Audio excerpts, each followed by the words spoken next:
Співпраці, оскільки ця тема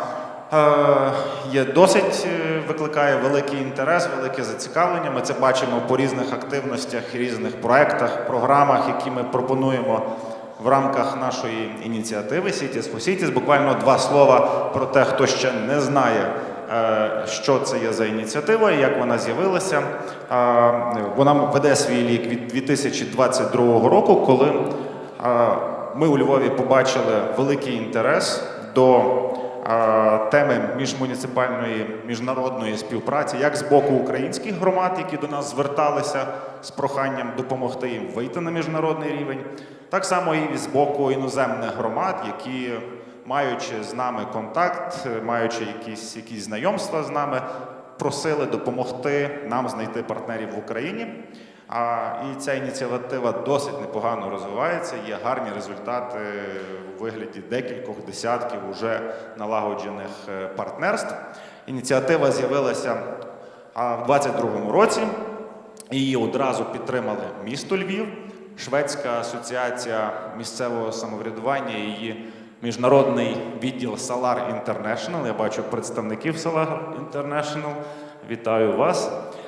І також німецьке місто Зіндельфінген, з яким ми об'єдналися в 2022 році і об'єднали всі наші зусилля. Цього року наш форум проходить в рамках ще одного проєкту, який підтримав програма UCBI USAID. Це є 7-місячний проєкт Академія проєктного менеджменту і міжнародної співпраці, в рамках якого 15 громад протягом 7 місяців навчалися, як писати проєкти, як виходити з ними на міжнародний рівень, на міжнародні програми, знаходити партнерів, вигравати ці проєкти. Представники академії, підніміть руки, хто в нас є від академії. От, будь ласка, привітайте. Так, це в нас є завершальний етап цього проєкту. Дякуємо тут нашим американським партнерам, які підтримали цю ініціативу.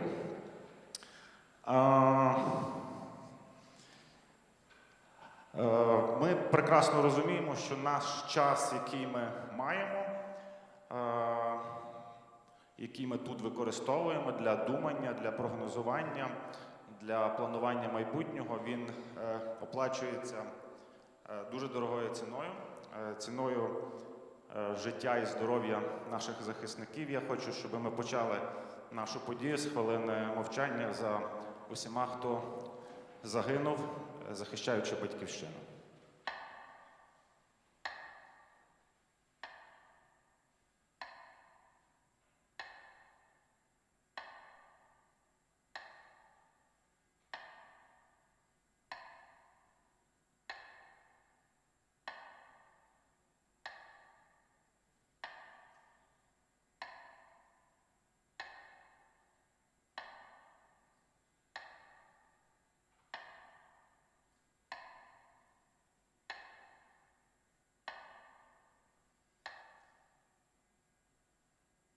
Дякую і слава Україні!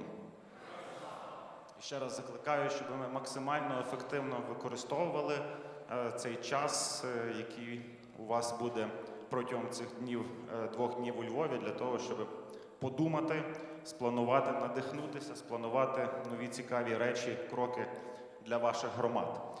А я хочу запросити до слова господаря цього приміщення, цієї будівлі і одного з співорганізаторів цього форуму, міського голову Львова Андрія Садового. Андрій Іванович, доброго дня, вітаємо вас. Просимо мікрофон, будь ласка. Слава Україні! От демократичність процесу. Всі гості сидять, голова військової адміністрації, заступник міністра стоять. Чому? Нема місця, ажіотаж. І нікого з місця не виганяють, а чемно розуміють, що ми тут зібрались для того, щоб вчитися. І якщо будуть громади навчені, то роботи буде менше і міністерства, і роботи буде менше військових адміністрацій. Ну, перш за все, хочу подякувати вам всім, що ви в такий складний час знайшли можливість приїхати до Львова Ми прекрасно розуміємо, що ця можливість є завдяки нашим героям, які сьогодні там за тисячі кілометрів тримають фронт. Ми маємо сьогодні можливість тут з вами працювати. Сьогодні Україна є в топі, і сьогодні весь демократичний світ допомагає Україні, щоб ми вижили як повноцінна сильна держава. За це велика подяка всім партнерам, які сьогодні тут також є присутні, які нам допомагають. Але ми повинні зрозуміти, що ця допомога рано чи пізно перестане бути такою безумовною, тому що кожна країна має багато своїх проблем. Кожна країна, яка входить в Європейський Союз, має свої внутрішні проблемні моменти. І за підтримку, навіть партнерську підтримку, треба буде боротися. Треба буде мати достатньо кваліфікованих працівників, які вміють спілкуватися, вміють писати гранти, вміють переконувати, тому що просто так не буває. Я дуже вірю, що та наша співпраця, яка є впродовж останніх років, дала серйозний імпульс для того, щоб кожна громада, яка бере участь у співпраці з нашими проектами, яких в нас є достатньо багато, це і резиденції, це і Cities for Cities, отримала нові фахові навики. Хочу подякувати Остапу Процуку і всій команді, яка насправді приділяє цьому дуже багато часу. Для мене велика честь сьогодні бути разом з вами. Для мене велика честь послухати сьогодні цікаві виступи, цікаві лекції. І я би дуже хотів, щоб за результатами нашої праці ми народили нові ідеї, щоб ми краще пізнали один одного, щоб ми використали присутність найвпливовішого заступника міністра відновлення, щоб ми використали присутність голови військової адміністрації, тому що ми всі повинні бути одна команда. Ми повинні думати разом, ми повинні творити разом. Я часто повторюю фразу, що я не можу думати, як ви, а ви не можете думати, як я. Ми повинні думати разом, тому що, власне, в єдності наша велика сила. Тому, дякуючи вам, побажаю вам доброго настрою і знайдіть час, щоб посмакувати львівську каву, хоча тут, до речі, кафе вона дуже добра, але вона є різних різновидів і різних смаків. Я вас люблю, ви прекрасні. Слава Україні! Дякую вам. Героям слава. Так, дякую, пане голово, і дякую ще раз за підтримку і за те, що знаходите час працювати не лише для громади міста. Стоп. Я забув привітати, що в нас є депутати Верховної Ради. Це, власне, вчасно згадали. Це, власне, ті депутати, які голосували, щоб забрати реверс в містах. Але вони це робили з добрим наміром. Я хочу вірити, що колись, можливо, ситуація поміняється і все-таки реверс буде вертатися. Я не маю... А завтра буде нагода на цю тему поспілкуватися на панельній дискусії. Так. Я передаю мікрофон першому заступнику міністра. Будь ласка, пане міністр. Олексій Рябикін, заступник міністра розвитку громад та територій. Я сподіваюся, що я назву міністерства правильно називав, вона часто міняється у вас, але важливе міністерство для громад. Слово вам. Дякую. Ситуація динамічна, міністерство має встигати за розвитком ситуації. Дійсно, в черговий радий бути серед вас в цьому чарівному місті. Львів для мене особисто особливе місто з особливим шармом.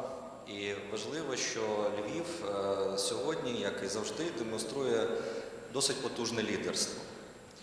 Так тримати, Андрій Іванович. Колеги, насправді, що стосується міжмуніципального партнерства, це дуже важливий напрямок, особливо зараз досить таки непростий час викликів, час війни. Я хотів би насправді зосередитися на певних речах, які міністерство буде реалізовувати найближчим часом.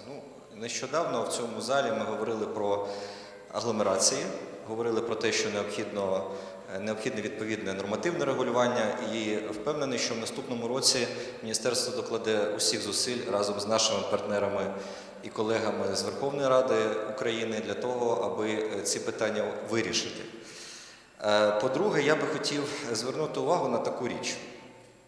В зв'язку з війною у нас в країні дуже різні контексти, дуже різні можливості у різних громад. Чим ближче громада до фронту, тим складніше там життя.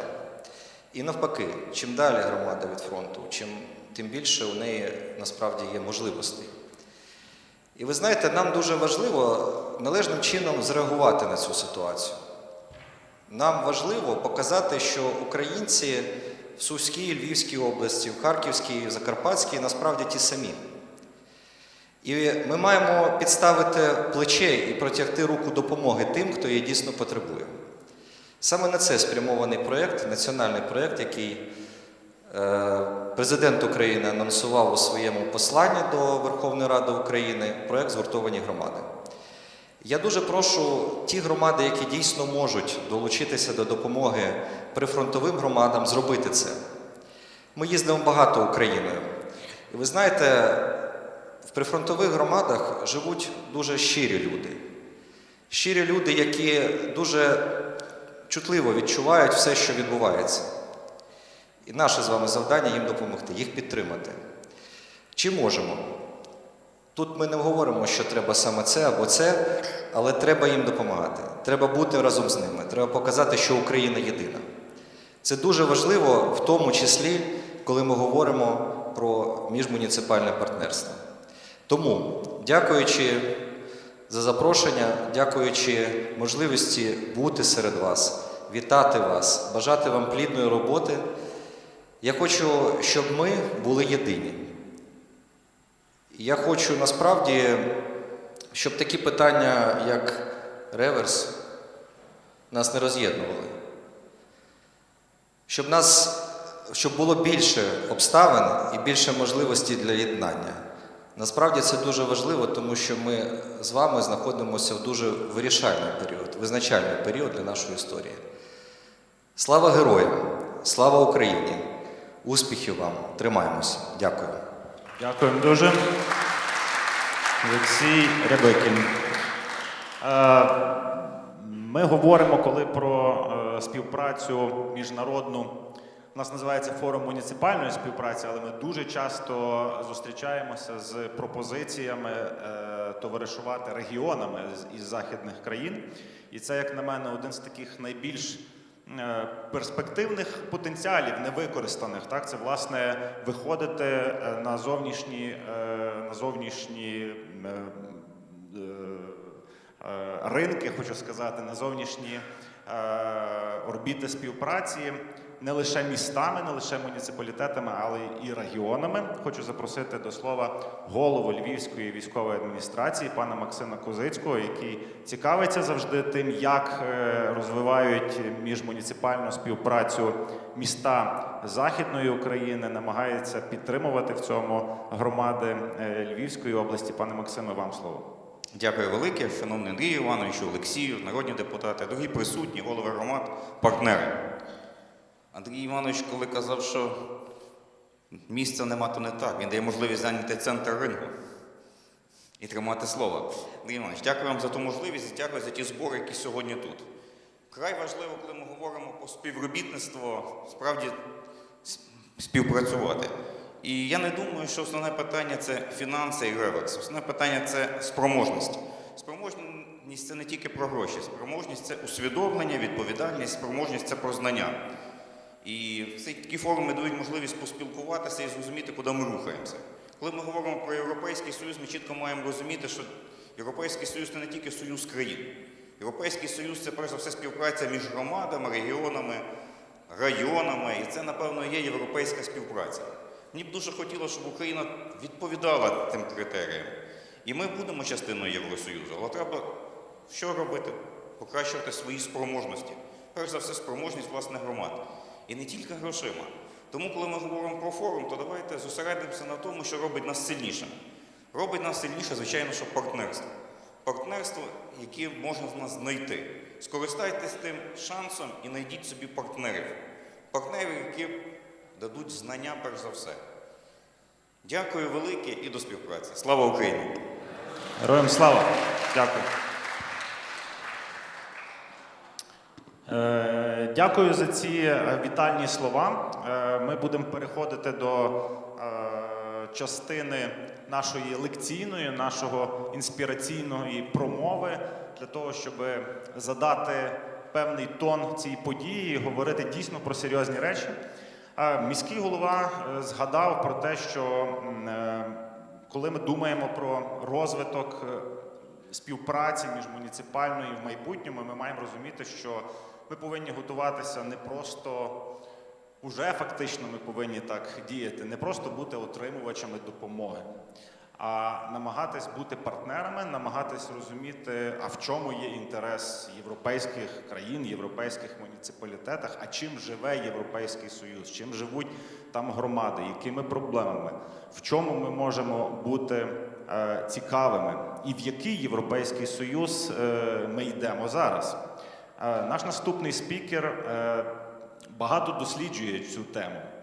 Він має великий досвід в роботі в Європейській комісії, 30-річний досвід, власне, самої роботи. Він має багато позицій, які я зараз, перепрошую, мушу прочитати, бо їх є дійсно багато. Він є головою Форуму глобальної безпеки, він представляє дипломатичну раду при Організації Об'єднаних Націй, є професором університетів у Люксембургу і в Дюссельдорфі, є також позаштатним науковим співробітником Інституту Роберта Шумана. Я хочу запросити до слова пана Йохена Ріхтера, який розповість нам про те, яким є Європейський Союз, що нам потрібно розуміти про цю організацію, куди українці дуже наполегливо і цілеспрямовано хочуть вступити.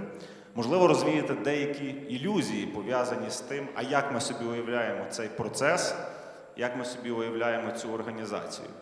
Пан Йохен Ріхтер, зокрема, у 22-му році, 2 роки тому, написав книжку, яка називається «До Європейського Союзу», який закінчився вступу Румунії 20 років тому до Європейського Союзу. І коли ми читаємо її як останній потяг до Заходу, на Захід, у нас це не може не викликати хвилювання, що це означає. Чи це був останній потяг для Румунії, конкретно в її ситуації, чи це був, в принципі, останній потяг на Захід. Пане Ріхтер, я дуже сподіваюся, що ваша відповідь на це запитання більше вселить оптимізму для наших слухачів, ніж протилежних речей. Пане Ріхтер, вам слово. Оплески, вітання.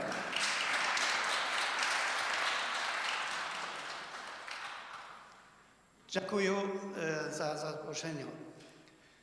It's a great pleasure and honor to be back to this wonderful country and this beautiful city here for the second time this year.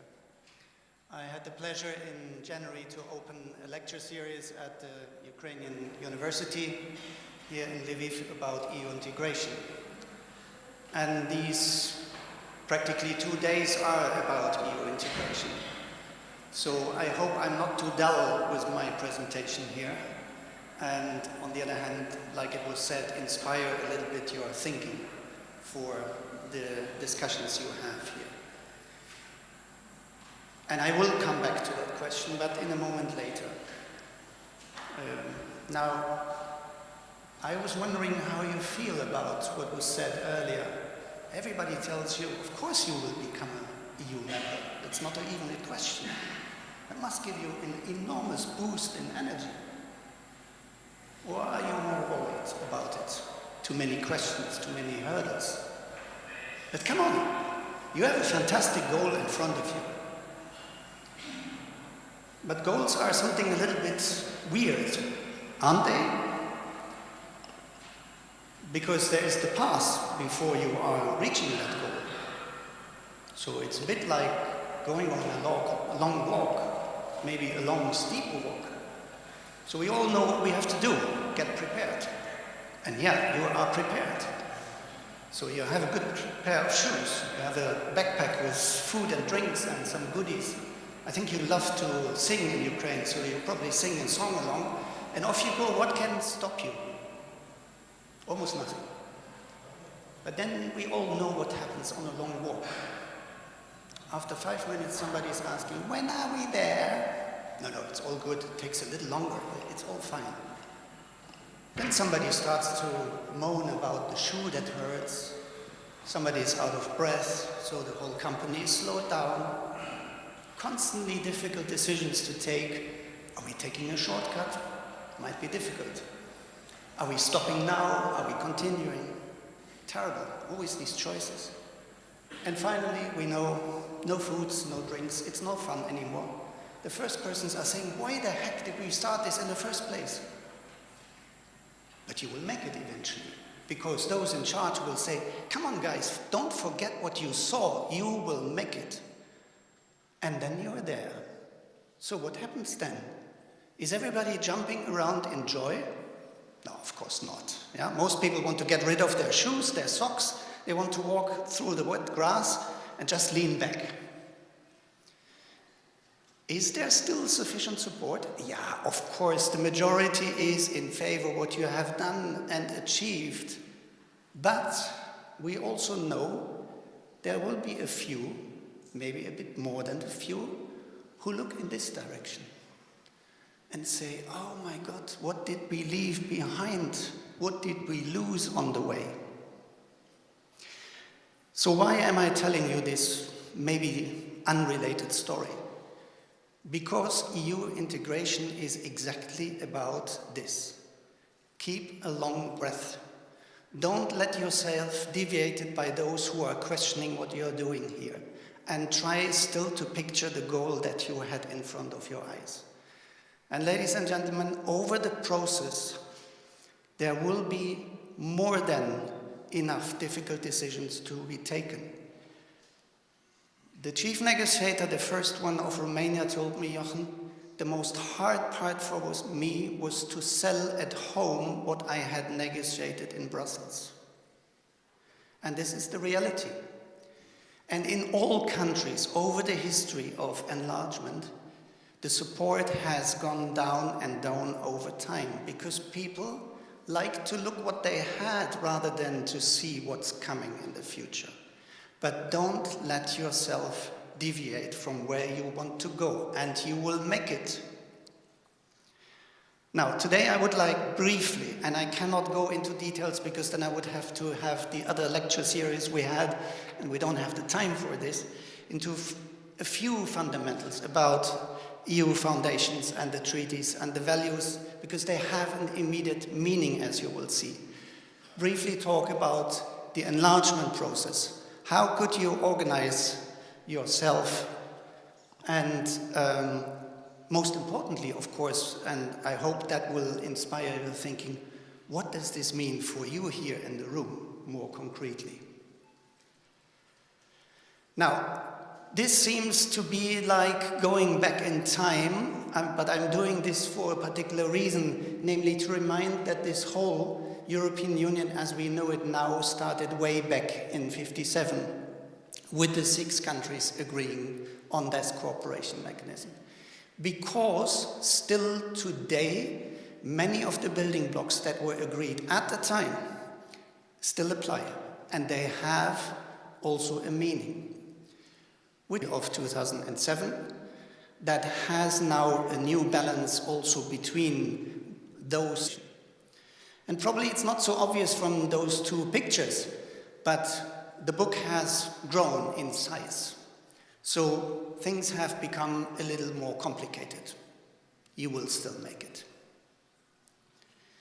Now, I'm showing this one because whenever we speak about the Union, then we talk about the treaties. I will remind you that we cannot completely exclude that in a next accession, parts of the treaty may have to be modified. Now, if anything that you see under the title Treaty of the European Union would have to be changed, then we are in the more difficult situation because it will involve referenda in a couple of countries. It will involve lengthy ratification processes. And therefore, you saw before the Council has become an institution because it also comes along with the right on the other side of the treaty to make modifications without going through this heavy procedure. Because if you would ask anybody at Brussels in the moment, will we have to change the treaty? Everybody will say, no, please, leave us alone. It's too complicated. As I said, fundamentals that we have agreed once upon a time have concrete bearings. And you see a few examples. The slides, ladies and gentlemen, will be available, of course, afterwards for your reading. And I will just pick one here, and that's the middle one. That freedom meant that Irish constitution had to be amended for that case that is meant here.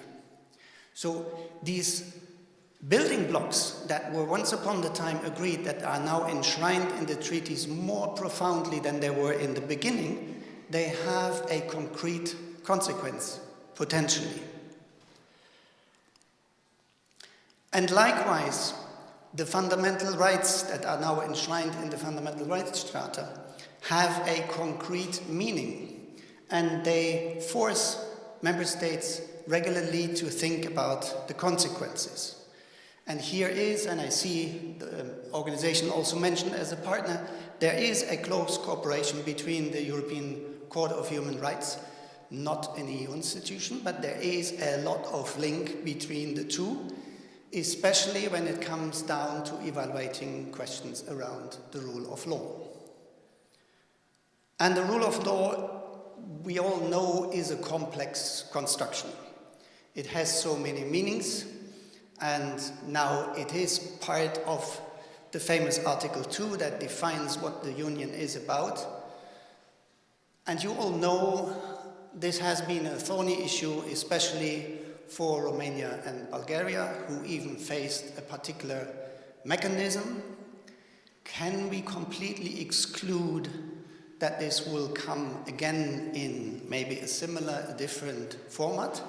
I would be cautious to say there will be no special mechanism for any of the future enlargements. And here I make maybe the bridge to the question. The title of the book was actually inspired by one of the interviews I held, namely with the former enlargement commissioner, who said Romania would never have been in the Union in 2007 if they were not included with the general agreement of the Essen Council meeting in 2000. So if they would not have been, even with a delay, included, they wouldn't be in today. Now, that definitely doesn't mean there is no other train.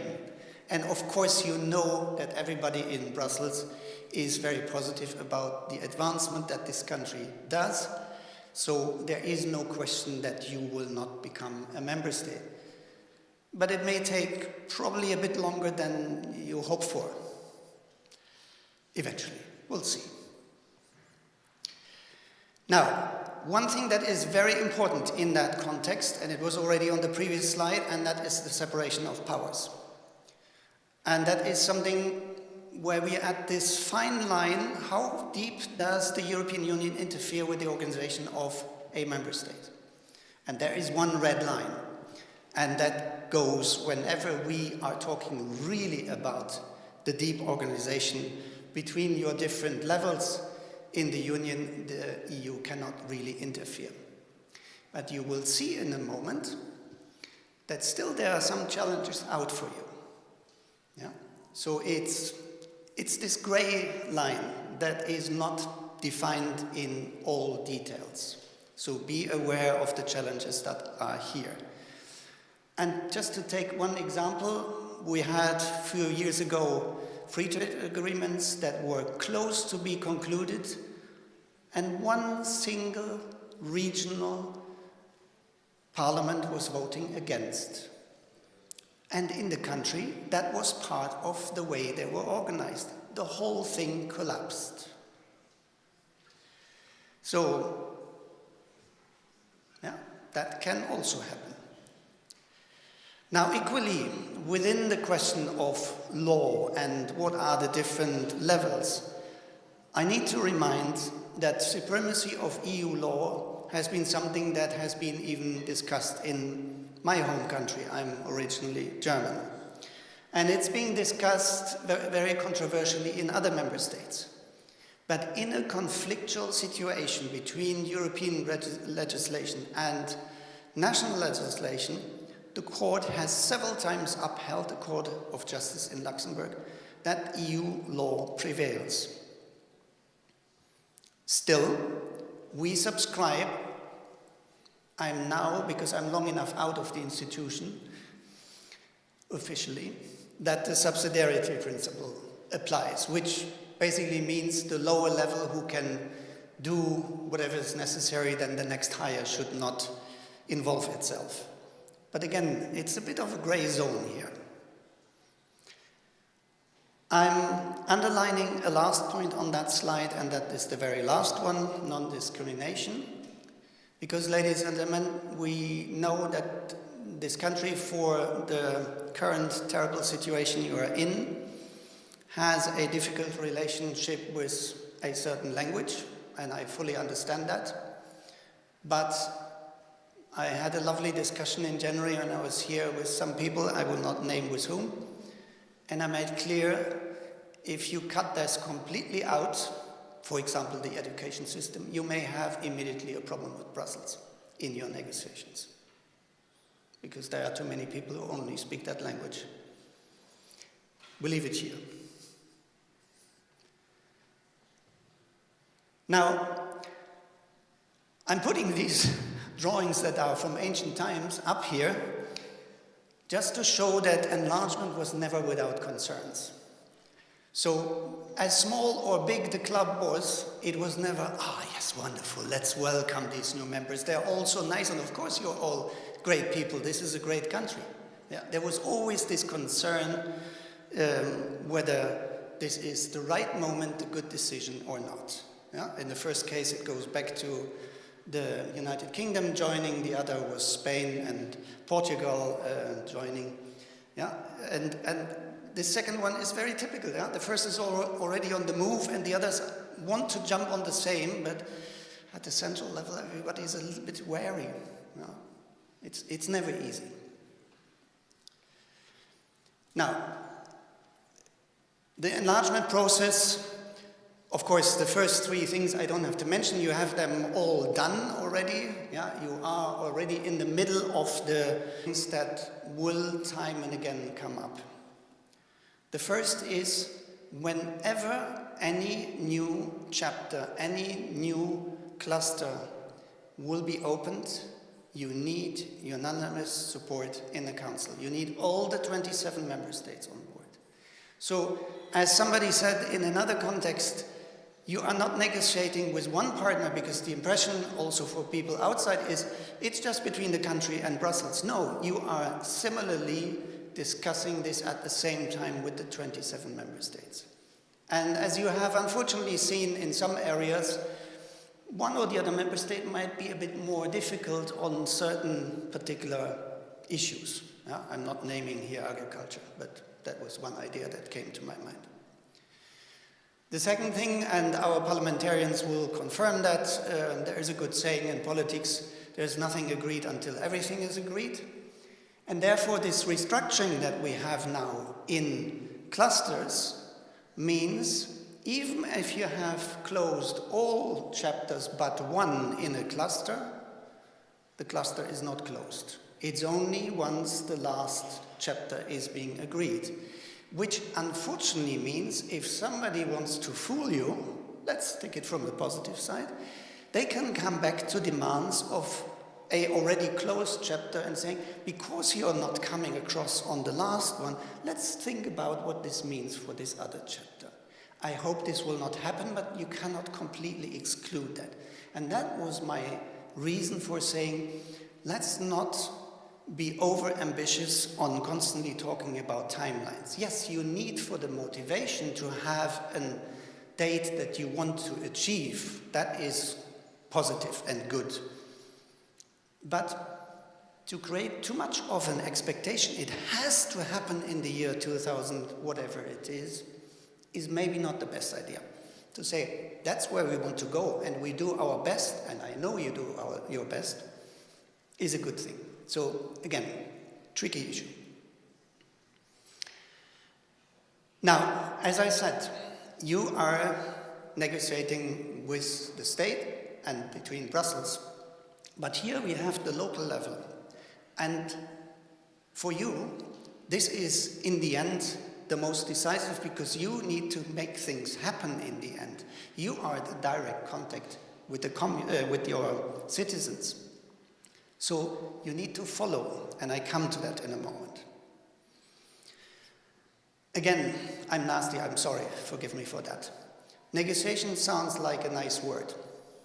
But you know, if we would start to pull a rope, you would unfortunately sit on the shorter part of the rope. And that's also the truth.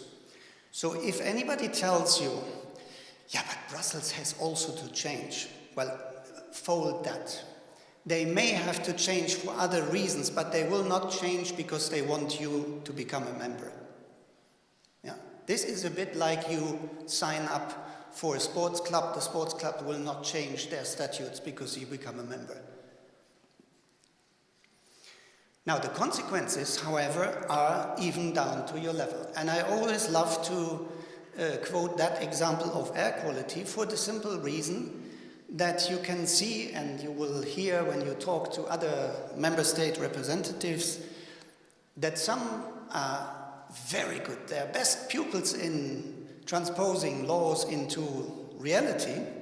But of course, it makes a difference if you do like Germany and you have at every corner a measure station for the air quality, then you probably have a problem with those rules. You cannot uphold them. And if you are another member state who has just one, I'm exaggerating on purpose, at this height, yeah, it looks different. So it's also your, ladies and gentlemen, responsibility in Parliament always to think in translating rules into national law, which for many is required. How detailed are you regulating? It might hurt you. You have definitely, and I wouldn't even dare to judge about it, a good way how you supervise accession discussions at the central level. And I hope you have or you will develop accession groups that follow this in every ministry. But don't forget the other levels. Yeah? You need these people everywhere so that everybody understands the consequences here. And please, ladies and gentlemen, don't forget the economic and social partners in this. You need to uphold a communication process. And I dare to say, particularly in the situation this country in, you had to change, let's call it the relationships, the way things are done, because you have to react differently now. This is totally understood. But again, quoting the Romania first chief negotiator, he said, you know, it's so hard then to go back and say, you know, guys, this doesn't work anymore at the moment you become a member state. So how do you change behaviors that have become normal and say, as of year next or whatever it is, that doesn't work anymore? Not so easy, I understand. Plus, you have to translate all this huge volume. Now, fortunately, I think you can probably rely on other translations like Polish and others, because back in 2004 and before, these people found out that there were words they didn't have in their language. That probably doesn't so much apply to yours. You can probably lean on one or the other. Yeah. But that was quite a headache. And lastly, and I think it's a bit of a summary of this, communication, communication, communication, yeah, which is the hardest part. And you will see that sometimes the communication with Brussels is complicated, but back home it's probably more difficult. Now, for the communal level, ladies and gentlemen, try to get organized. And I fully understand that it's a huge difference whether we talk about the commune at Herzog or other cities that are closer to the more difficult part in this country, or we're talking about Lviv. But I had quite some exchanges before coming here, because I'm not a specialist in everything. One can't. And the good advice from everybody was, think about to form a partnership between cities and communes around the country, as many as you can engage, and make yourself known in Brussels. Have the ear on the ground, what is happening there. I'm sure that the central level in Kiev might not like so much that message, but I'm here to serve your interests as communes. We know that you had some reforms in this country, how the different levels, from the Rada over the intermediate level and the commune level, are organized. But are your competences as communes clearly defined? I heard that people said that needs still another round of probably not so easy discussions. And likewise, I think it's fair to say that your financial base is also not so stable. No? Could be a bit better. Because if you want to think about the future, and I think everybody here thinks about the future, you need a bit more a vision than trying to solve the day-to-day things. So what is in development strategies that bring your communities further? And I fully understand that talking in certain communities about where do we want to be in 5 years from now, people would laugh at me and say, come on, we need to solve tomorrow. I fully understand that. But in structural terms spoken, you need to sort out. So in conclusions, the reform process was an excellent start. However, everybody I was talking to was saying then but. So I will not bore you with the buts. I think you will develop your own understanding what still needs to be done. And I'm frank enough, I know that this, in some parts, would require a change of the constitution, which for the moment is out of question. But start the negotiations now. And ladies and gentlemen, from the different communes, you have an interest to hammer this on the tables time and again. Because a decentralized approach also means more resilience. And it furthermore means that you take your citizens along. You empower them to influence whatever is necessary in the different communities. Could Poland be a model? Some are saying, well, have a look how they have organized themselves, how they have defined the different relationships. Could be an inspiration, just a suggestion. And please, take the time at all levels to read the European Charter of Local Self-Government. It's an excellent guidance. It may give you additional ideas how you could solve one or the other issue that is haunting you, maybe here and there. And then I'm not sure whether there are any people who are here who are business related or have their small business. Now, my first message is like in every European country, actually bracket open even the US, 95% are SMEs, so small and medium-sized enterprises, not more than 250 people working there. They are the beacon of every economy. And I know that there is an organization that brings all the big players together, so they are perfectly organized. The smaller ones, for them, it's always a bit of a challenge. But I think you should make also from the communal level an effort to encourage them that they get themselves organized. And actually there are two organizations, you find them both in Brussels, SME Europe and SME Global, who can help you to find models, to find ways how to get yourself organized. I dare to mention the German Association of Towns and Municipalities, who is just one model, there are others. And again, not everybody in Berlin likes that these guys are also having an office in Brussels and they are making their requests whenever that makes sense. But yeah, come on, you have your interests as communes around Ukraine as well. And ladies and gentlemen, again, probably a difficult issue, but you all need in communes and for your business good infrastructure. And that means on the income side there must be some taxes. That is another complicated discussion. I totally understand that. But one suggestion I got by somebody who said, why not look in a flat tax system like in Slovakia? Maybe that is a starting point, and it was not about where they were setting the level, but to facilitate that there is a more forthcoming understanding in business that taxes is not the end of the world, but it will do good. Likewise, all the speakers I was talking to said, think about more possibilities so that you increase the amount of citizens who can serve your companies through educational means.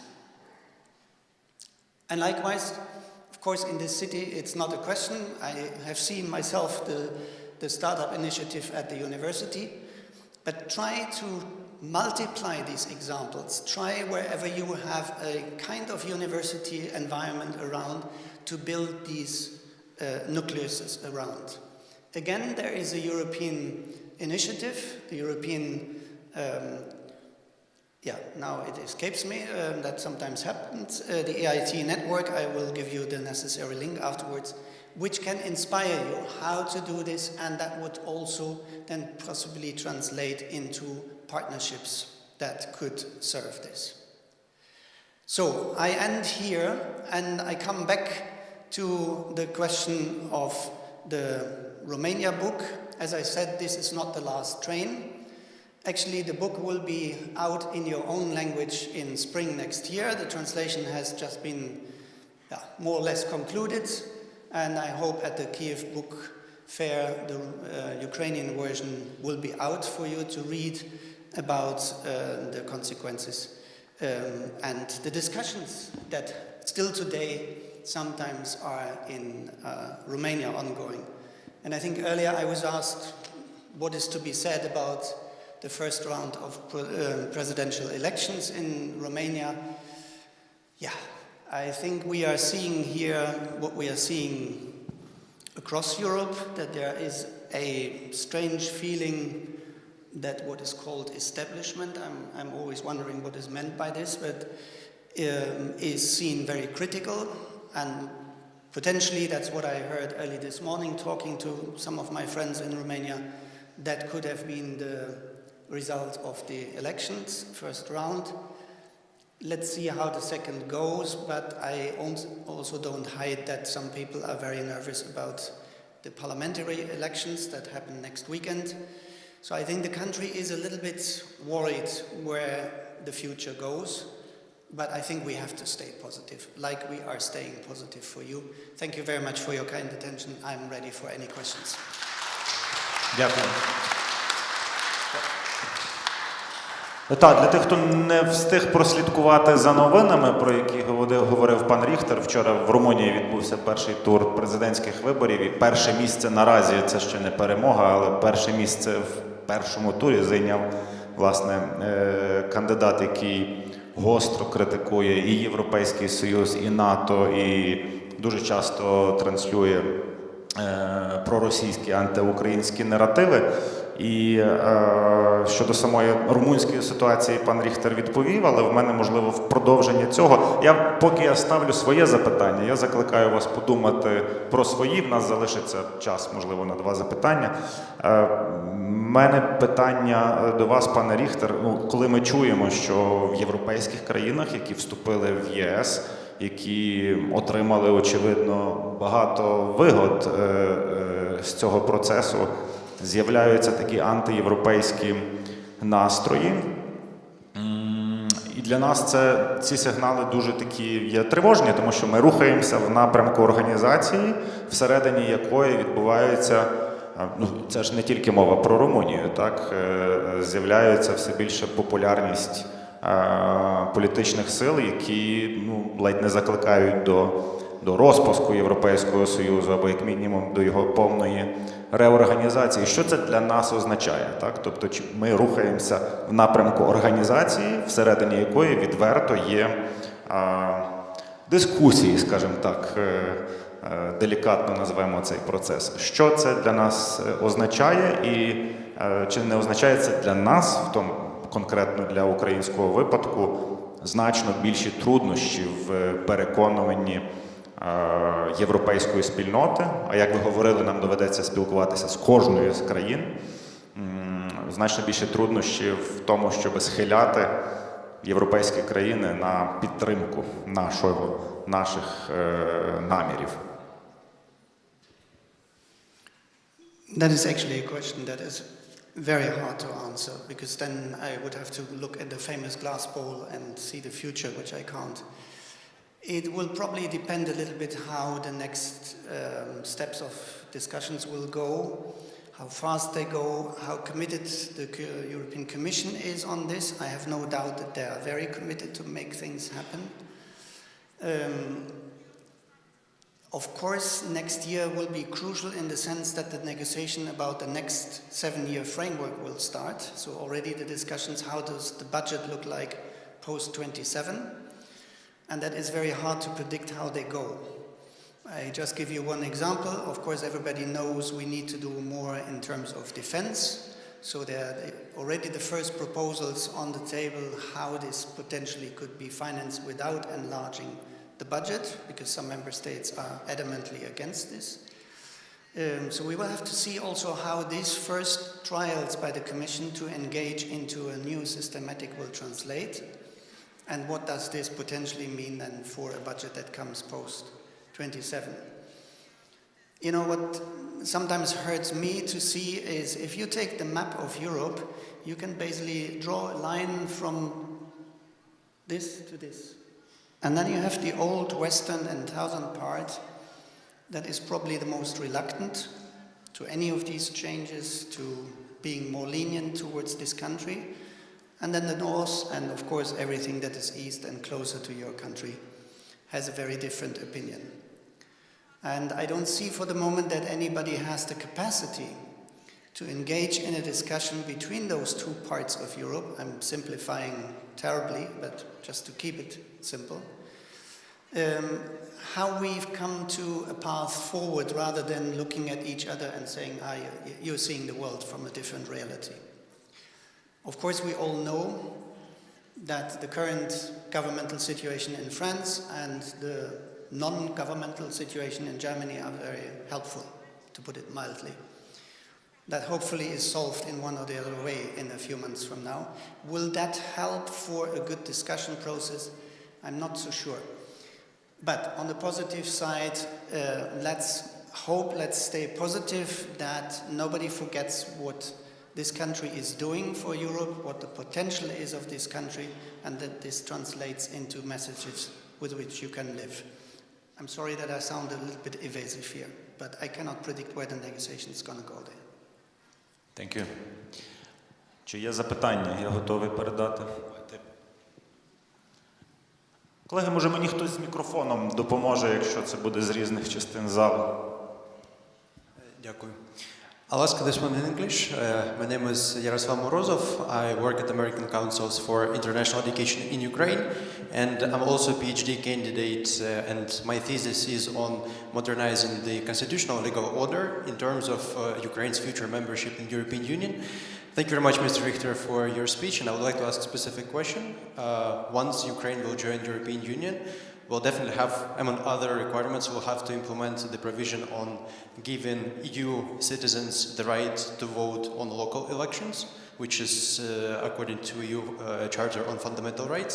So basically here in Lviv, for example, nationals of Germany, France, or maybe other countries could have the voting rights in local elections and even stand for some posts. So my question to you would, from your experience, maybe you could give some advice how we could implement this specific provision in our national level. Thank you very much. Well, I'm always very cautious when it comes to legal questions because I'm not a lawyer. I think if you look around in other constitutional provisions, other rules that have been set by relative member states, you might find examples how this could be done. Now, I know that this discussion potentially in one or the other commune's context is more difficult than in another. Depends also how many persons we are talking about. Now, in fairness, the problem is not really a problem because many, let's call them simplified expats, find it actually a bit difficult to really engage in local politics. Because maybe you are moving out already in a few years, or you have other priorities and haven't spent the time to understand also the political system. Where would you make your cross? So it is complicated. So what most member states have experienced is that there is not all of a sudden a massive movement, that there would be even, let's say, a new party that represents these foreigners. That has almost nowhere happened. So I think you could still take the necessary legal steps that would be required. And I'm sure in discussions both with Brussels but also with partners, maybe talk to your Swedish friends here how they have solved the problem, you might get inspiration how to solve this. But again, on the emotional side, it's good to send the signal it's not really a problem. It's a requirement that just builds up the reality that we are no longer living in societies where everybody comes only from one country. Дуже дякую. Технічна одна річ, ми ще на кілька запитань маємо час, але я знаю, що представники асоціації, які є в цій залі, в 3-й годині мають паралельну подію. Відповідно, якщо вам потрібно швидше буде виходити, то ви не соромтесь, виходьте, але ми ще продовжимо наші запитання. З цієї частини залу немає. Hello, my name is Yuri Tretyak. I represent Civil Society Institute and I'm an expert on regional development, regional policy.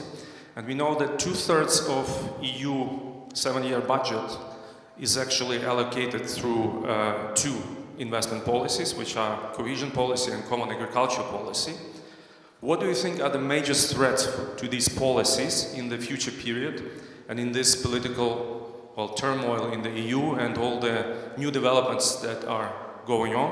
Because we as representatives of municipalities, of regions, we are of course very much interested in the resources of these policies, and we are interested to get prepared as much as possible to be able to use these resources effectively and efficiently, given the level of development of different territories from east to west and the level of damage of war, etc., etc. So what is your view on the future of cohesion policy, specifically a common agriculture policy? Thanks.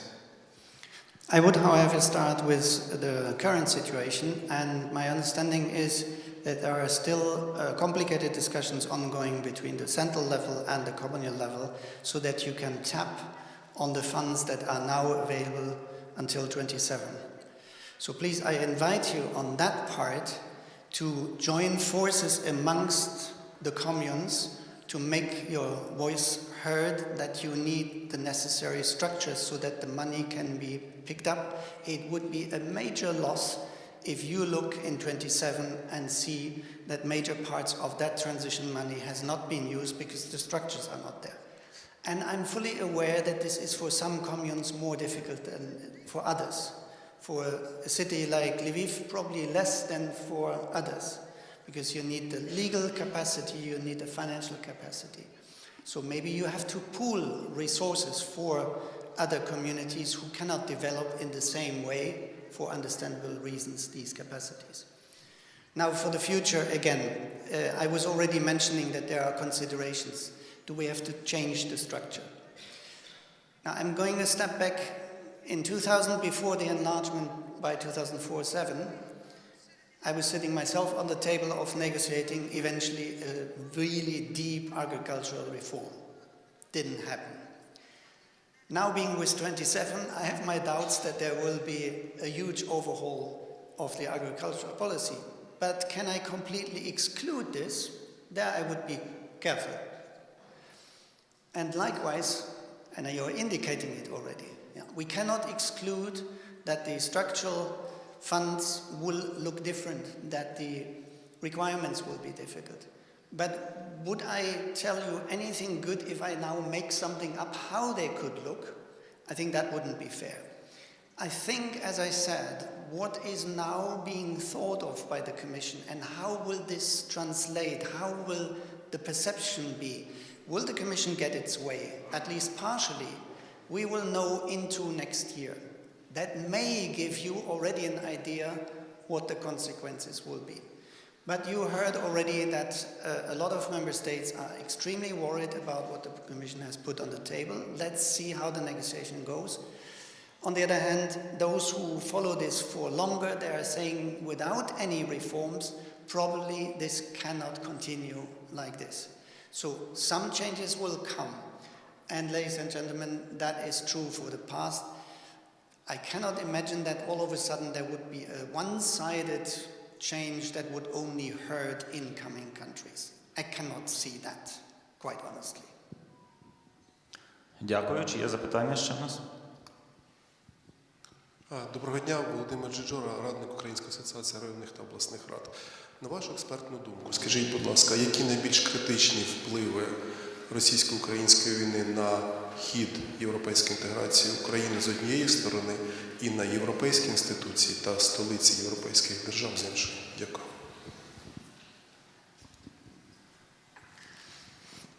Well, it is unfortunately what I was describing earlier, this very different appreciation in which situation are you as a country. If I talk to some people who come from that camp I was describing as the old West and South, of course they see the news, but it seems unfortunately still to be so much away from them that they cannot even get their head around what might be necessary and was already necessary for a long time in support. Now, having said so, I have also to admit I have too many relations in this country. I'm not objective anymore. And that's what, for example, my German friends are telling me. And of course, if you talk to the Baltics or anybody else, there is no doubt that we need to continue the support and that there is no question for your membership whatsoever. So I think the way you pursue at this moment already the negotiation, that the Commission at the time, probably as a total surprise for everybody, was just brave enough to put your member status on the table and Council in the end was following, is probably the way to continue and say, guys, we made this step. You made then in light speed the next step. You have now the opening of negotiations. So I think in this maybe sometimes not so easy collaboration between your country and Brussels, this persisting insistence that this has to go forward and will go forward and you will make the necessary changes is the best way to convince also those who are unfortunately a little less convinced of your membership. But I'm positive about what I hear from Brussels.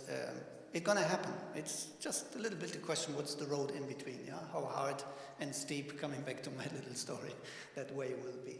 So rest assured. Thank you very much. We are over with questions. Дякую дуже пану Ріхтеру. Будь ласка, оплески за цю промову, яку ми називали надихаючою. Сподіваюся, вона надихнула вас на те, що у нас попереду багато роботи.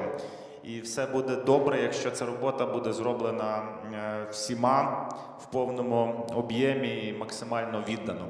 А я хочу зараз слово передати своїй колезі Світлані Бліновій. Ми переходимо до частини, яка стосуватиметься іншого географічного регіону. Ми зараз багато говорили про Європейський Союз, а зараз летимо за океан і говоримо про співпрацю і потенційну, і вже успішні кейси між українськими громадами та муніципалітетами в Сполучених Штатах, які є виклики, які є потенціали. Ще раз моя колега Світлана Блінова буде модерувати цю подію. Світлана вчора був день народження, можна привітати її також оплесками і... У вас так багато зібралось на день народження, я стільки пляцків не напекла. Всіх вітаю, дуже рада вас бачити. Маю перше питання. Хто має місто побратима або партнера в Сполучених Штатах Америки? Підніміть, будь ласка, руку. 1, 2, 3, 4. Боже, як багато в нас роботи. 5, 6. Окей, не дуже багато, роботи багато. Добре. Я хочу розповісти на одному прикладі, як працює правило 5 рукопотискань. Мені Марта... Так, я нагадую, що паралельна подія триває в малій сесійній залі зустріч з асоціаціями. Хто ще не перейшов, то вас там чекають. Як працює правило 5 рукопотискань? В моєму випадку, насправді, одне рукопотискання було визначальним, і це рукопотискання було в мене вдома на кухні. Ви обговорюєте в себе вдома зі своїми сім'ями роботу? Хто обговорює роботу в себе вдома? У нас таких небагато.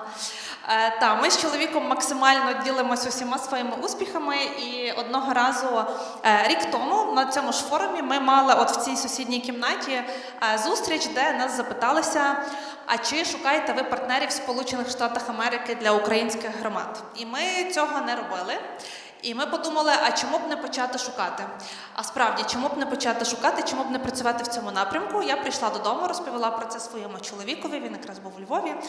І він каже, ти знаєш, я знаю одного чоловіка, він їздив у програмі «Відкритий світ», «Привіт, відкритий світ», і його фасилітатором був Роман Олексенко, якому я зараз передам слово. І він каже, ти мусиш з ним познайомитись, він знає про Америку все.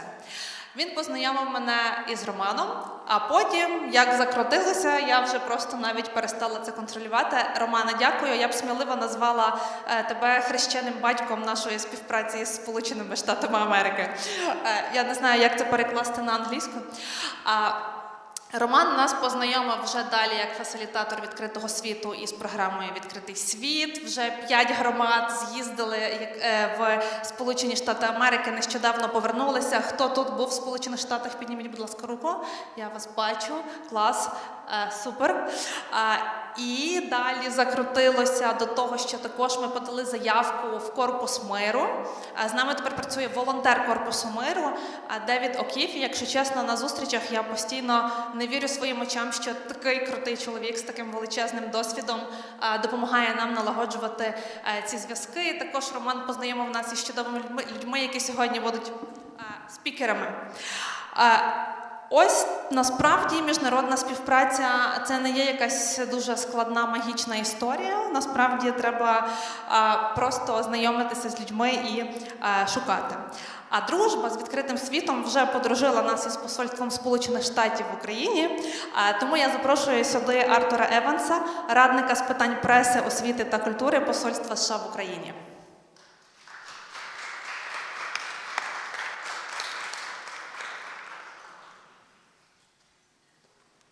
Дуже дякую, and happy birthday.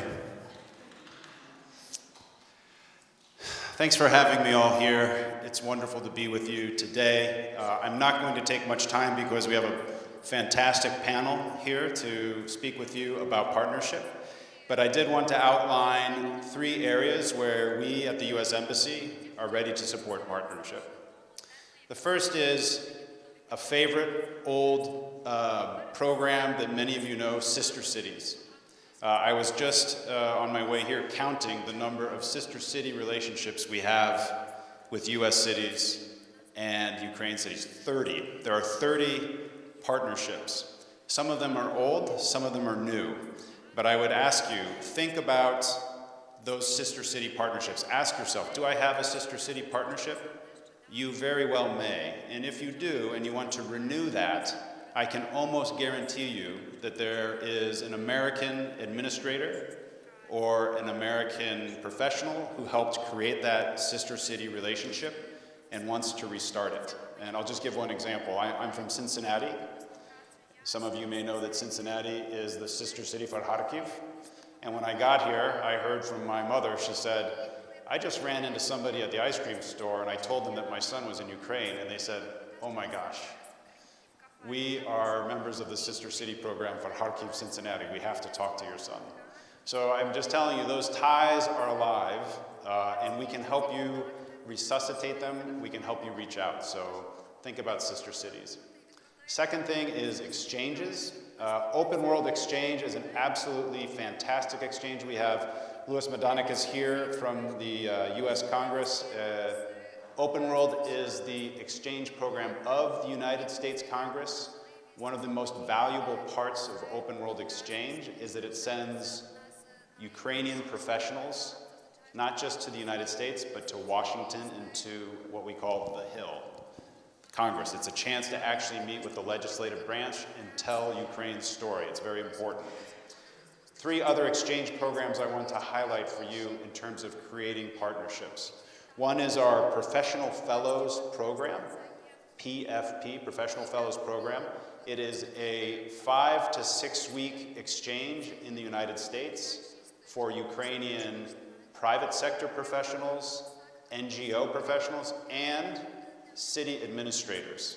So you spend 5 to 6 weeks in a US town or city working with a US organization or a US government entity. It is a great way to create a living tie between your city and a US community. Also for exchanges, we have the International Visitors Leadership Program.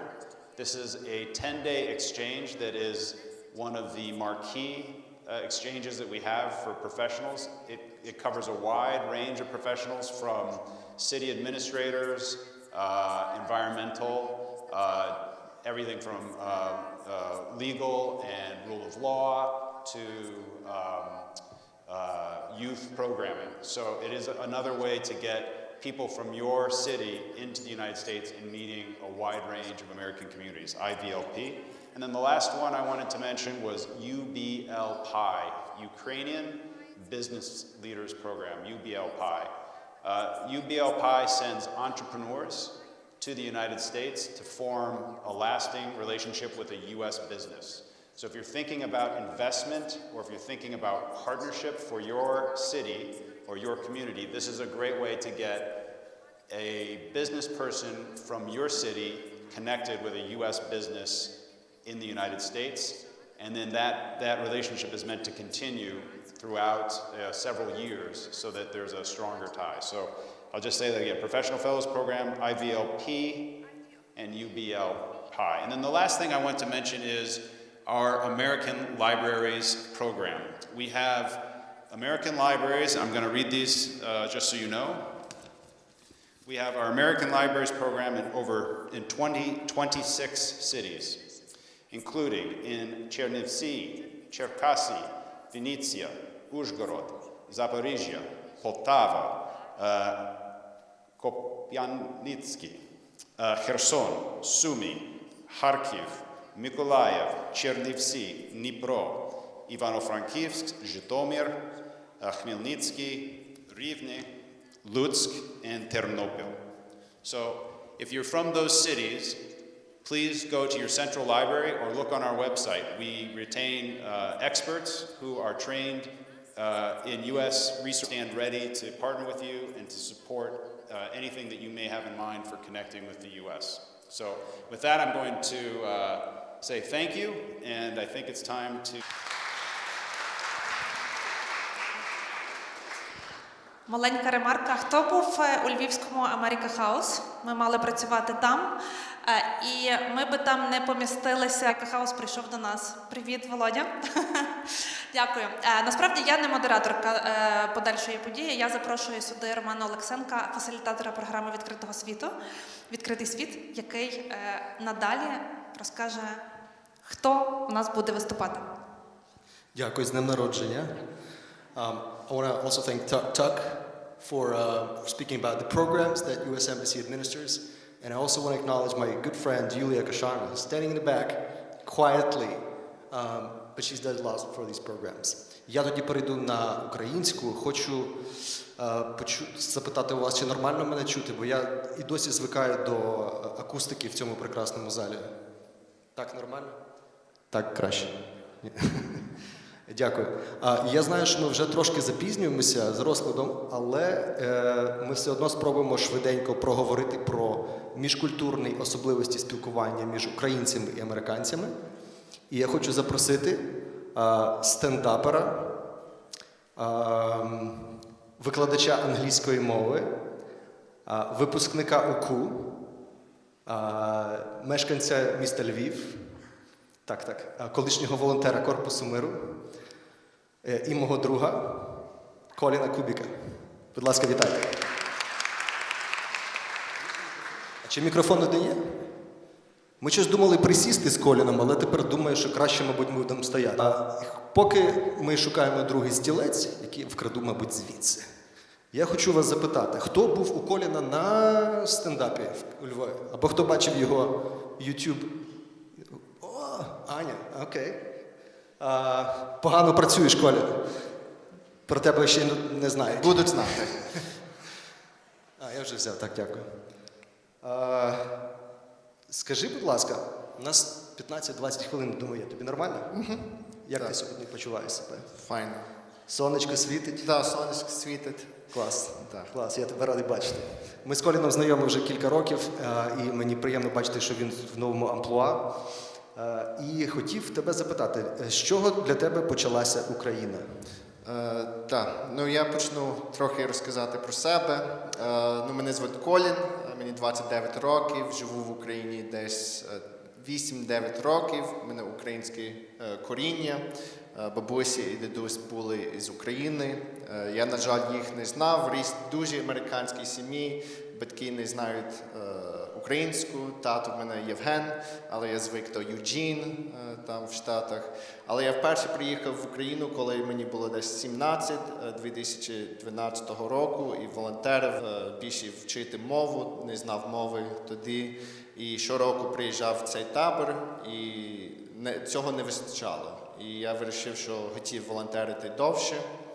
Жив рік в Чернігові, волонтерів там в обласному реабілітаційному центрі для дітей з інвалідністю.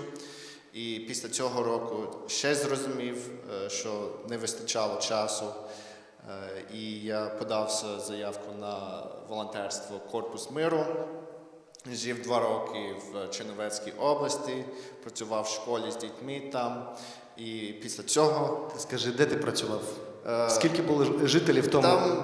Там було десь 1500 людей в селі, ходив в туалет на двір, там колов дрова на зиму, то звив своє сільське життя.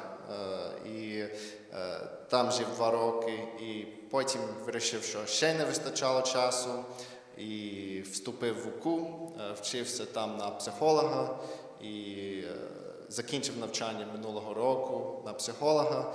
І, Україна не відпускає мене, і то я тут буду. Ще не бачу себе в Америці на довший час. Я скажу, що поки ти говорив, все менше і менше людей відволікалося на свої телефони в порівнянні з попередніми спікерами. Я думаю, що це твоя заслуга. Хотів також відзначити українську мову, якою володіє Колін.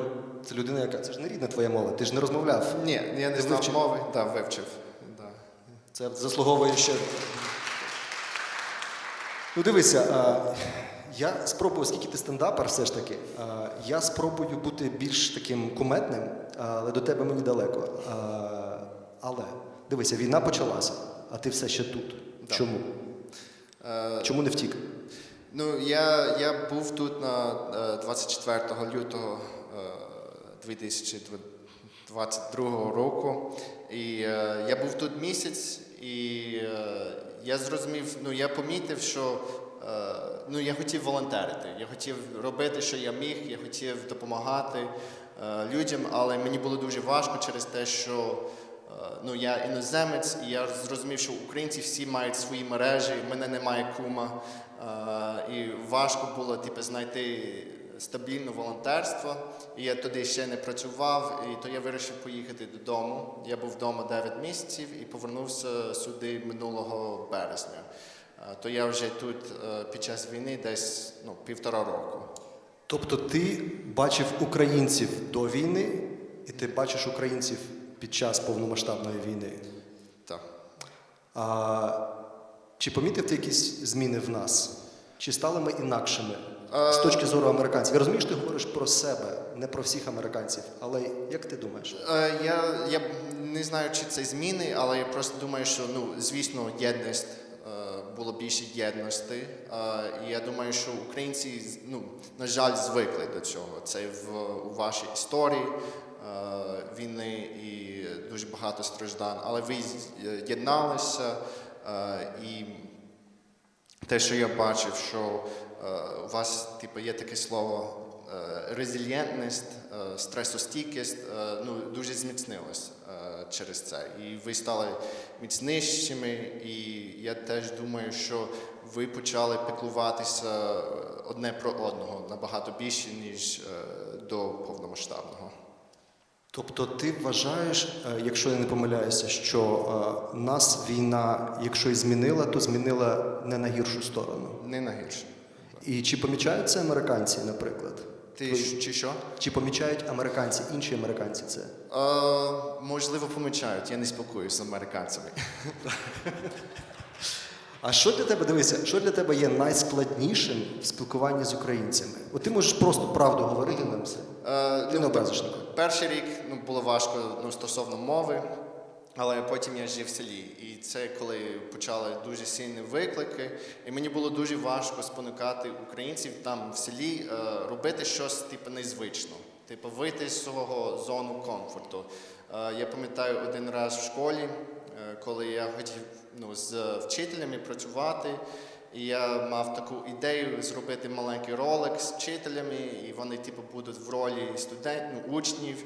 І я там на нараді говорив 5 хвилин, пояснив, говорю.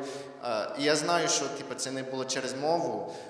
Я говорив, а потім закінчив свою промову, і одна вчителька каже, нічого не поняла. І було важко спонукати їх думати трохи інакше, і робити щось незвичне, і зробити якийсь ризик, і думати за рамками, тому що вони всі мали, як має бути. І ти тут американець, будеш вчити англійську, і все. І мені було важко спонукати їх, братися до різних проєктів, було важко в цьому.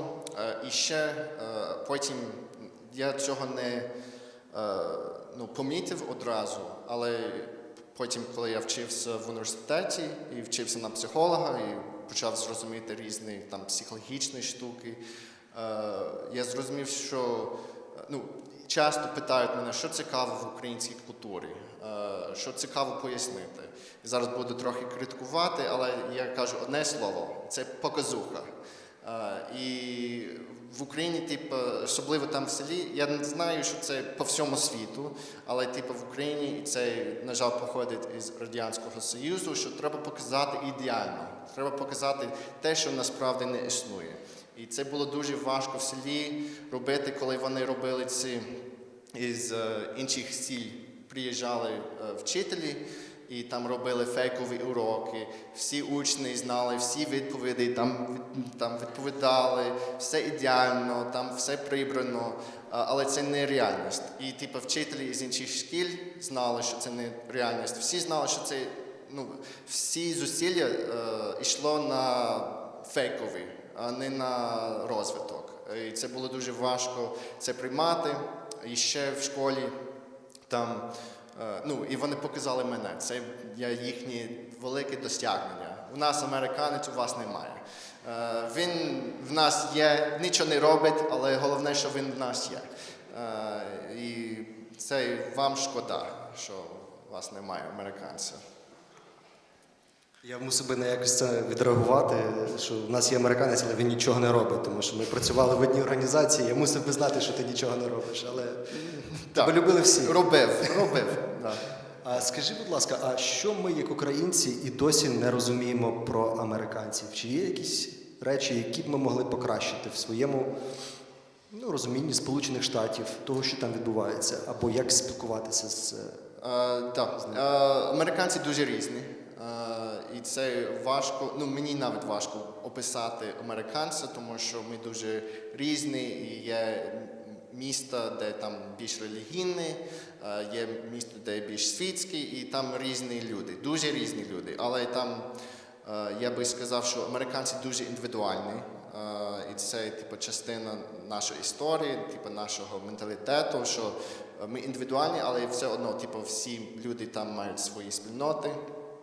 Ще американці з ним, ну і це трохи різниця між українцями і американцями, що американці типу, дуже люблять вчитися на своїх помилках.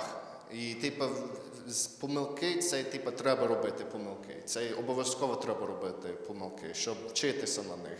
І коли я в Україні, типу, це було важко. Типу, я знаю, що не треба вчитися на помилках, треба списувати. І не буде помилок. Треба робити, ну це повертаєш до показухи, це ми не робимо помилки. І якщо ми робимо помилки, ми маємо купу там відмазок, чому ми зробили цю помилки. В Америці, типу, помилки – це дуже круто, це треба робити. І не треба соромитися своїми помилками. Дякую. Слухай, ти говорячи про помилки, таке питання, воно дуже релевантне до наших можновладців. Погана англійська, я думаю, що ви зрозумієте, погана англійська чи хороший перекладач? Я не зрозумів. Якщо ми говоримо про представників влади, які їдуть, наприклад, в Сполучені Штати, про щось домовлятися або десь виступати, і вони володіють англійською, але на такому середньому рівні. Чи ти бачиш, що вони виконують те, за чим вони приїхали зробити, використовуючи свою середненьку англійську? Чи ліпше ти порадив би хорошого перекладача на таких переговорах? Ні, я думаю, що якщо вони готові говорити, готові, ну, як я зрозумів це, коли я вчив мову, що я буду робити дуже багато помилок, буде мені соромно постійно, буду боятися, коли там в ОТП питають, чи пакет потрібно, і мені я не знаю, що сказати. Якщо ви готові говорити, якщо ви готові типу, ставити питання, коли ви не розумієте щось, і це головне, типу, якщо щось не розумієте, питайте. Типу, в Америці це дуже прийнято, але якщо ви робите вигляд, що ви розумієте, а потім щось робите не так, то це, ну, чому ви не запитали? То якщо ви маєте середній рівень, ну, треба говорити. Ну, не треба переклад. І у нас типу, всі телефончики, Google-перекладач, там дуже легко типу, з технологією не мати живого перекладу. Дякую. Скажи, ти як фахівець з гумору, чи ти радиш використовувати гумор під час ділових розмов, наприклад? Так, але це треба бути обережним, і типу, кожна людина має своє почуття гумору. І я, на жаль, я комік, я люблю жартувати. Типу, перші враження людини, якщо людина не сміється з моїх жартів, я не хочу з цією людиною говорити. Або я більше говорити, а потім якось це як для мене виклик. Але типу, гумор – це дуже важливо, але треба трохи будувати стосунки, щоб зрозуміти почуття гумору іншої людини і зрозуміти, чи нормально з ними жартувати. Американці ми дуже любимо жартувати над собою, і це типу, прийнято жартувати з собою, але треба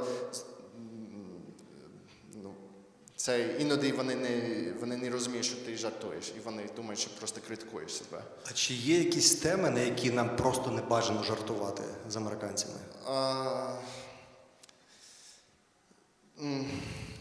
Я не знаю, я комік, то я жартую про все. Це важке питання. Я думаю, що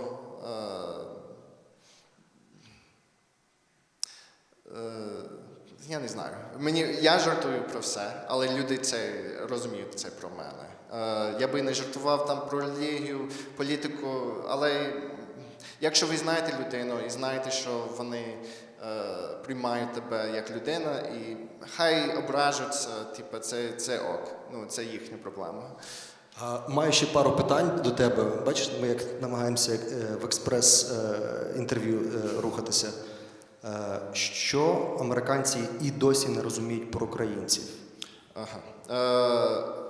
Цей трохи глобальніше буду відповідати, тому що американці не розуміють, що відбувається у Європі.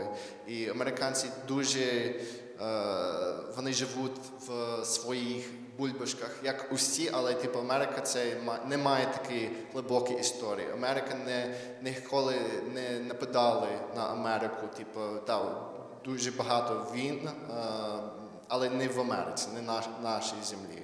Якщо були там, ще були там на початку Америки. І ми не розуміємо, що таке війна, ми не розуміємо глибоку історію. Україна має дуже глибоку історію. Америка там 250 років. Це не так, як в Україні там 1000 років. І я думаю, що американці, вони не знають настільки різні європейці між собою. Тому що вони бачать європейці, там всі білі люди, всі одинакові. То не важко нам зрозуміти глибоку історію людей. Дякую, дякую. Чи є якісь питання, яке я не озвучив, але ти хотів би розказати про це? Ні. Окрім того, що ти, як Колін Кубік, я це знаю, бо я сьогодні дізнався про це, що ти дуже любиш зиму. Я люблю зиму? Так. Тому що, і ти це сказав сам на стендапі, бо коли падає сніг, ти не котишся, бо ти кубік. Я люблю зиму, тому що якщо я падаю, я не кочусь, бо я кубик. Я забуваю свої жарти. Я пишу дуже багато жартів, я не пам'ятаю всі жарти. Що би ти хотів, щоб я тебе спитав, а я того не зробив? Твоє останнє слово, у нас просто часу ні, це не того, що ви запитуєш, але просто це не стосується цієї розмови, це просто цей тиждень в Америці, це День подяки. І це моє улюблене свято. І одна з традицій, це по колу, коли ви сидите за столиком, це рахувати всі свої благословіння. І це за чим ви вдячні. І це, я думаю, що це дуже хороша практика.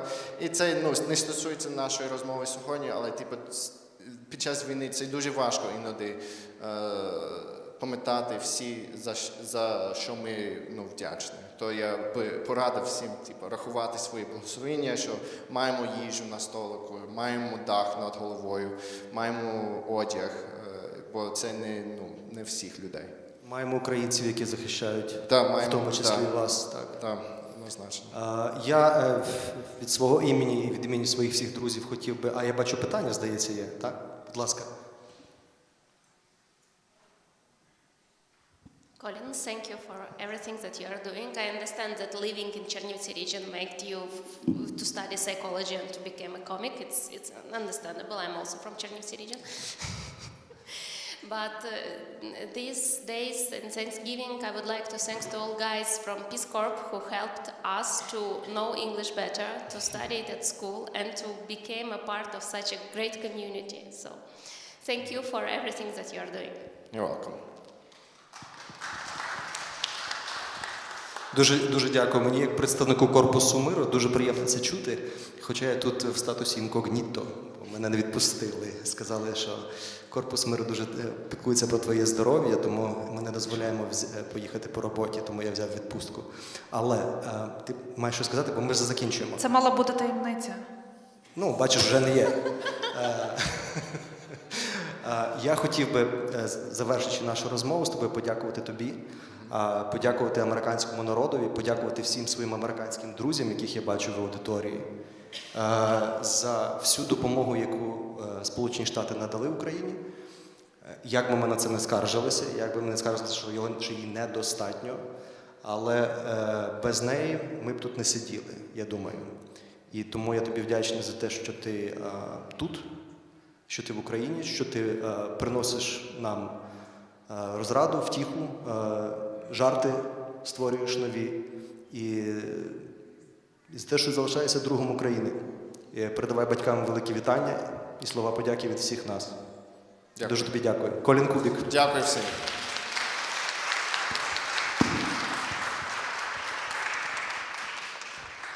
Я так розумію, що тепер я тут ведучий. Хотів би представити наступного нашого спікера. Ми якраз встигаємо, лише 5 хвилин, на 5 хвилин запізнюємося, правда? Jeff, are you good? Я хотів би представити ще одного американця, який провів в Україні дуже багато часу, який теж був волонтером Корпусу миру, працював в Дубно з прекрасним благодійним фондом «Добробут», представник якого директор теж знаходиться в нашій аудиторії. І Корпус миру приємно співпрацював з вами і продовжує співпрацювати тепер в іншій якості. Джефа я знаю з 16 року, right? 2016, is it 2016. За цей час ми стали справжніми друзями, я хочу так думати. І Джеф може говорити на будь-які теми. Я завжди ціную його підхід стратегічного бачення на проблеми не тільки в Україні, а в тому числі і Сполучених Штатів. Це людина, яка має величезний досвід роботи з бізнесами і з неурядовими організаціями в Сполучених Штатах. Тепер він проживає в місті Дубно, допомагає з стратегічною комунікацією і плануванням стратегічної роботи благодійному фонду «Добробут». І я запрошую Джефа, або офіційно Джефрі, розказати про те, як він бачить міжкультурне спілкування між бізнесом, бізнес-колами і урядовими колами. І це буде дуже цікава сесія, це буде дуже цікава розмова. Я вас закликаю уважно послухати і потім поставити свої запитання, якщо такі будуть. Джеф. So my Ukrainian is not as good as Colin's, so I'm not going to try. I'm just going to try and get through talking to you today. But I want to take a minute, just a second, to kind of look around the room and realize that all of us are here to support the efforts of Ukraine.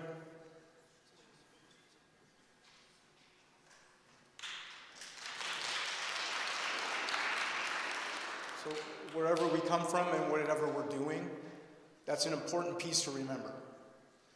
So I'm just going to give a brief overview about why I'm up here speaking to you today.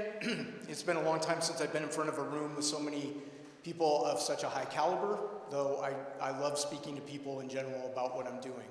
So my point of view today is coming from a class that I'm attending at Harvard right now, which is called Leadership in Reconstruction, Sustainable Reconstruction of Ukraine.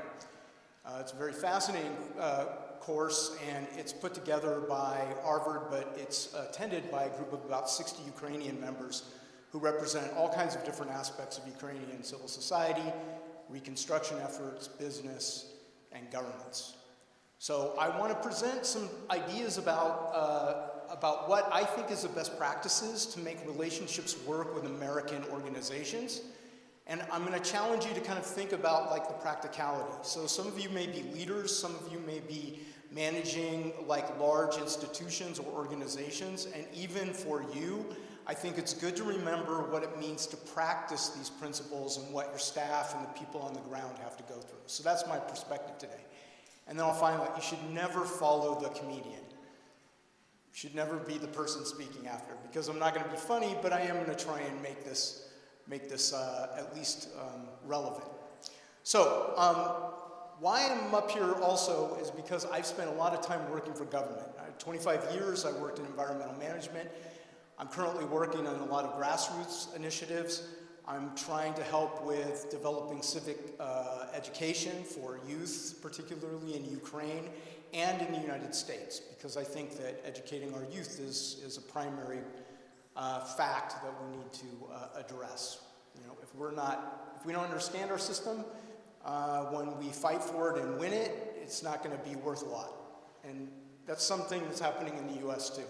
So, I think Colin made a very nice point, right? One of the things that we have in the United States is individualism. But I also want to kind of point out why you America is unique to a lot of people from all over the world, and partners that I work with always kind of scratch their head about certain things about America that's hard to think about. And one is we have this idea about individualism and being part of a group or a community, but we also are a highly litigious or a highly legalistic system. And that's happened over years and years and years. And so while people want to do things in the United States and they might want to be innovative, they're also always afraid of the consequences. So one of the things to keep in mind is when you're working with agencies in the United States, particularly government agencies, there's always a rule book. There's always a framework, or there's always some legal aspect that you need to keep in mind. But when we're talking about how things differ between government and business and NGOs, there are different types of cultural aspects that come into play. So you'll notice I put up here that businesses are much more consumer-oriented. They want to make sure that whoever they're dealing with is thinking about a customer or however they can make money. If they're dealing with government agency, they want to make sure that it fits some framework or that it has some end that can be demonstrated. If you're working with non-government organizations, there's always this desire to have something that's equitable or grassroots, as we call it, right? And so those things can be very different when you're working with different agencies for funding or when you're working with different agencies in terms of like Ascension in EU. It's not just one framework that we have to think about when we talk about culture. Culture is both outside, it's between sectors, and it's in the organizations themselves. So one of the things that I always do over and over again is I always bring people back to their own organization. And let me kind of frame it like this. I have 5 kids, right? And there are days I think I'm a really good parent, and I'm not. And my kids let me know that. Like my kids constantly are pointing out like, you know, hey, you did that all right, but you know, you could be better. And each kid is different, right? And if we're a leader of an organization or if we're doing a project or whatever and we think we're doing a good job, think again. Not because you're doing a bad job or because it's not going to be relevant or come out how you want it to be, but because we can always be better at it. We can always adapt. We can always evolve. And wise people, the best leaders that I know and the best managers that I know what they don't know. That's it. That's a key factor. So if you want to have a relationship, and this is particularly important in the American context, when you want to have a relationship, know yourself first. Know what your capacity is to have a relationship first. Like, you know, you wouldn't, one of the things if you have a partner or a friendship is what you bring and what they bring and how those things come together. It's not, I want you to do something for me. That's not a friendship, right? That's not how it works. So when I think about this, I always think about a couple different things, and I think this is key, and then I'll kind of move off of it, and I'll bring it back up. Time. You got everything. You can have money, you can have whatever. You are not going to get your time back. And time is a finite amount. And you can have an organization that has 1 person, and you can have an organization that has 1,000 people, and you don't have any more time in the day. You just multiply that time. And so you need to think about your resource allotment and the way that you're going to deal with a relationship and your capacity to do something based on what your resources are and the way that you can allot those resources to your relationship with somebody else. So you can have great ideas, and you can have 3 people, and you can be very, very efficient, and you can get a lot of projects done because you know how to manage that. And I worked for a government organization with 500 people in it, and they wasted time. Because people didn't give them the power to do things. Because things were top down. Because there wasn't like a way to marry somebody in one organization with a product or a thing that they wanted to do somewhere else. So it's about how you divide that time. It's about how you allot your resources. It's about where your strategies are. Now, I want to say something about Ukraine. It comes back. You know, I've been here for a while, back and forth, since the full-scale invasion. I live in Dubno. And I love Dubno, small city. I've seen a huge transition in what's happened in Ukraine. Not just about the way people come together, but about practices in dealing with partners outside of Ukraine. Ukrainians are innovative, they're evolving, they're developing capacity, they're doing all kinds of things, right, to adjust to what they think is going to be in the best interest of their community. And that is a thing that we could learn over and over and over again in the United States. We sometimes forget it, that we need to be constantly innovative about our approach. So, a couple things I want to point out, and these I think are particularly important. So I'm going to spend the rest of this time talking about what I think are problems in forming these relationships, and then kind of how I think you should address them. One is called mission drift. Now, if you're looking for money and you're an organization and you find something that looks like it fits what you do, right, and then you adjust what you're doing to kind of do it, that's where you're going to start finding that you lose capacity very quickly. All of a sudden, you're not aligning what your original desire was with what is actually available to you, and you're taking money out of the pocket of somebody or out of another organization that may be better aligned to doing that kind of work. In other words, I work on youth services, and now I'm going to apply for money to build roads. I know it's a huge stretch, but there are people who are doing that. And it's not good for the entire community. Second one is called strategic drift, meaning I start in a project or a program, and I'm doing something, and then I see something that could make it better for me, and instead of revising my plan with the people that are involved, I just start going that way. I start doing this over here, right? That's the most common type of drift, that people do not stay on point. They call it in the United States. They do not see what they want and stay in that direction. Third time is scope, and this is happening all over Ukraine with every organization that I'm working with. Scope drift is, I'm going to build a housing unit in some place, and then I talk to some folks in Nordic Bildung, and they have a great idea about how I can do it differently. And then I talk to some people over here in South America, and they're doing it differently. And what happens is I'm trying to get funding from an investor or from a government agency or from a philanthropic organization. And every time I talk to them, we could do it like this. And we could add this. And we could do it like this. And this could be better, and we can make it better. You could. You can spend your whole life making every project you can think of better and better and better and better and better. Build the house first. Build the house first. Then figure out how to build it sideways in the community center and everything else. And if you say you're going to involve community to build something, then go find the community and involve them first. Don't tell them what it's going to look like and then ask the community to tell you it's okay. Ty rozumiesz? Right? Okay, so what are some other things? I'm just going to kind of walk through the way I think that you should go about what I kind of call best practices. First of all, define your objectives. Know who you are, know what you want, and define it. And by the way, I put this as a very comprehensive slide. I'll have it translated into Ukrainian, and I'll give it to Cities for Cities, and they can share it with you. So you can use it later on if you want. After you've determined your own capacity, then you identify your potential partner. Now, this is particularly true with municipalities. I love the Sister for Cities program, Sisters or Twinning Cities or Sister for Cities program. We actually were able to get Dubno into it, right? But nothing's happened. You know why? Because a mayor met a mayor and signed a contract.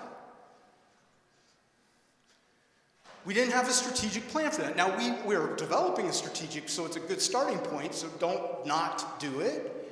But the reality is you have to know what it is that you want out of that relationship so that that relationship can build momentum and become something that can create something. So, can I get businesses to exchange something? Can I get the universities to exchange something? Can I get students to go back and forth? Those things need to be thought about when you're just looking at what you want to do. So I want to know my partner, and I want to know everything about my partner. Okay. Then I want to leverage my support system. That's why you're here. Conferences, professional organizations, how you interact, that's how you learn who has what, how they want it, what it looks like, what you can do with them, what their values, what their goals are, right? But by the way, you should spend hours and hours and hours researching any organization that you're going to do business with. Hours and hours and hours. It should be the primary task before you ever sign an MOU. Know if they have the capacity to say yes to what you need to do. Know how much money they have. Know who they also align with. Know what political parties they support. Those things are important, but they take a lot of time. And it's when you want money, and let's be honest, when you want money and resources and investment, and somebody's looking at you saying, hey, I'll give you these things, it's easy to overlook what they call due diligence. It's easy to overlook the research component that you should be going through. Okay. Once you make initial contact, right, you want to make sure that you're already ironing out the problems. There's a thing called waiting for the shoe to drop in the United States. I don't know how that translates. But when you live in an apartment and somebody comes home and they're taking off their shoes and they throw one on the ground, you know there's going to be a second shoe, right? In American business mentality, there's always going to be a problem. Always. It's a mistake, or it's a challenge, or it's an opportunity for growth. American business, American government, and American NGOs all know that you cannot have a problem-free project, program, or anything. And if you sound like there's not going to be a problem, or if you keep representing that there are no problems in your project, when we all know that there are, you're actually creating you're going against your partnership and your relationship. You're not going to have a long partnership. They're waiting for something bad to happen. And the longer they wait, the more they're going to worry that whatever's going to be happening is going to be catastrophic. It's going to end the relationship. So when you see something happening, something that doesn't align with what you talked about, you should be dealing with that immediately. Not after it happens, but when you start to see it happen. All right, once you get to these last phases, right, you want to manage your partnership. So, if you're married to somebody, if you have a friend, or if you have kids, you have to deal with them. You have to talk to them. You have to feed them, you have to clothe them, you have to go on walks with them, go do stuff, right? You have a social relationship. When you're in a municipal relationship, government to government, you need to still maintain personal and professional relationships with those people. Why? Because you might want to keep going indefinitely, right? Once you establish a relationship, you might want to be married to that organization for a long, long time. You may want to work there. Your kids may want to work there. However that looks for you, you want to make sure that you're doing whatever it is. And this is a problem I see happening in every organization. It's kind of like somebody sends an email from the organization, we'd like an update. And, a week goes by, right? And then another week. And this has happened over and over and over again. And you know why those things happen? Because the person is being missiled. They're in Kharkiv or they're in Kherson. They have every right to not respond. It's not like they don't care about responding, but it's like, but you know what? The person on the other end doesn't know that. Simply placing yourself in the context of what's happening, even if the other person or organization can't understand it, is sufficient enough to communicate what the barriers are or the challenges are to you being responsive. I got the greatest email from somebody this morning that said, we would love to put these two people together, but right now we're just worrying about how we're going to get our food and our stuff to this village. I don't have a problem with that. In my opinion, that is, that they took the time to even communicate one line in an email to me meant all the world to me. That, though, I understood already. Right? And the more we can have a clear relationship with our partners and they understand the challenges and the barriers, and by the way, they're never going to understand completely. I live in Ukraine, and I have an American passport. I can leave anytime I want. My stepson is in the military. He cannot. I'm not my stepson, I'm me, right? And while I even know what's going on, and I watch drones, and I see missiles, and I watch the things, I'm not him, I'm not you. I don't know what it's like to not be able to leave or to have my son or my daughter. I don't know those things. So I can have empathy, but I can't know specifically unless you give me some context. And you don't have to worry about whether or not it's the whole story, right? It can be sufficient for you to communicate that it's a challenge and that is a barrier, and then I'm going to stay in partnership with you, right? Okay. Now, a couple little things that I want to point out. And you all know what business is and government is and NGOs are. I don't need to explain it to you, but I put this up on the thing to show you that there's a whole bunch of different types of ways that these three entities function. Now, this is the biggest problem that may confront anyone in this room. If I'm a municipal government and I want to apply for a grant from a philanthropic organization like Mott, like Charles Mott, or from like Gates, let's say, because Bill Gates, right? Okay. You know what the biggest challenge is? That I don't speak their language. And time and time again, I see people from government write grants that speak government language, and people from philanthropic write to government agencies that speak NGO speak, right? And they're not the same. The motivation to be in partnership between a business and a government and an NGO are not the same at all. And you need to realize that if you want to create effective funding strategies that include business and government and NGOs. So I put this up to show you. You can see, this is if you know anything about radar maps, I like this not because you need to know anything about it, but you notice that there's only a small area where they overlap. This, here, can I use do I have no? Yeah, there we go. Yeah, you can't see it on the screen. Do you see the small area where they just come together? That's where speak is the same and ideas are the same, but every place that isn't that is where ideas are different between all those three entities. So if you want to be effective in creating a full funding strategy for your community or for your agency, remember that when you're speaking to somebody that isn't in your sector, speak the other language. Just like, get an interpreter, right? That's the answer, right? Or speak poor English. It doesn't really matter, but just realize that you need to be speaking a different language. All right, so now here's a couple things that I think are important to remember. The best way that you can address that inconsistency is to first start with finding people that may be in that respective framework in Ukraine. So if you want to appeal to a business, if you're an NGO, want to appeal to a business in the United States for like donor support, ongoing donor support, find a business person in your respective community and help them read through and look at your proposals. Utilize your own capacity within your own communities. Because if you're a business person in Ukraine, you probably speak a certain type of jargon that an NGO and government agencies don't, right? So it's pretty easy to put together. Okay, so effective projects and partnerships, and I've been able to see two types. I have some that are ongoing, and by the way, I still have a few minutes, right? Like 10, 15? Yeah.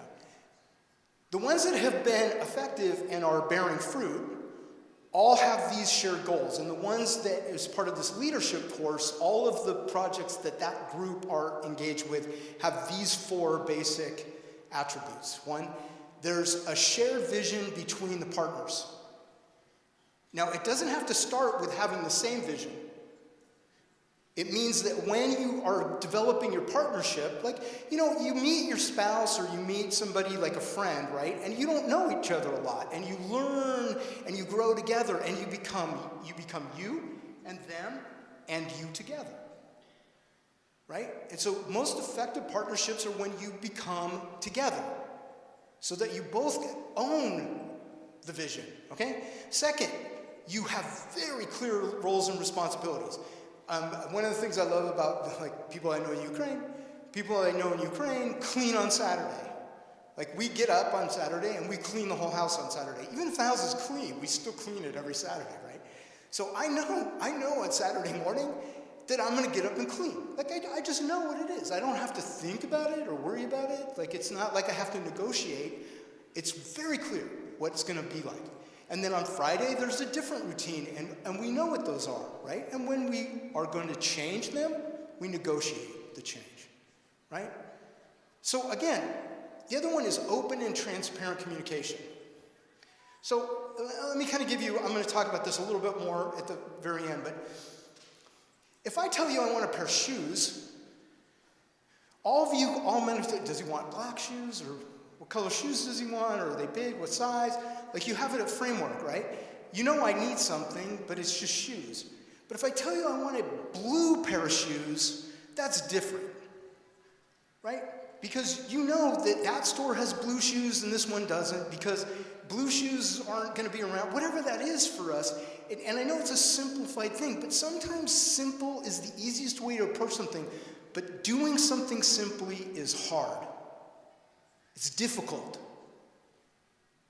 In fact, making one precise move sometimes can be the most difficult thing you can do versus a whole bunch of reactions. Okay, and then mutual accountability and trust. And Colin mentioned that, trust. That's a big one. How do I make you trust me?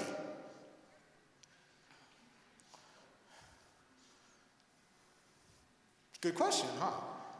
How do I make you trust me? I don't make you. How do I earn your trust? It's another American concept, earn it, right? You don't just give it to me, right?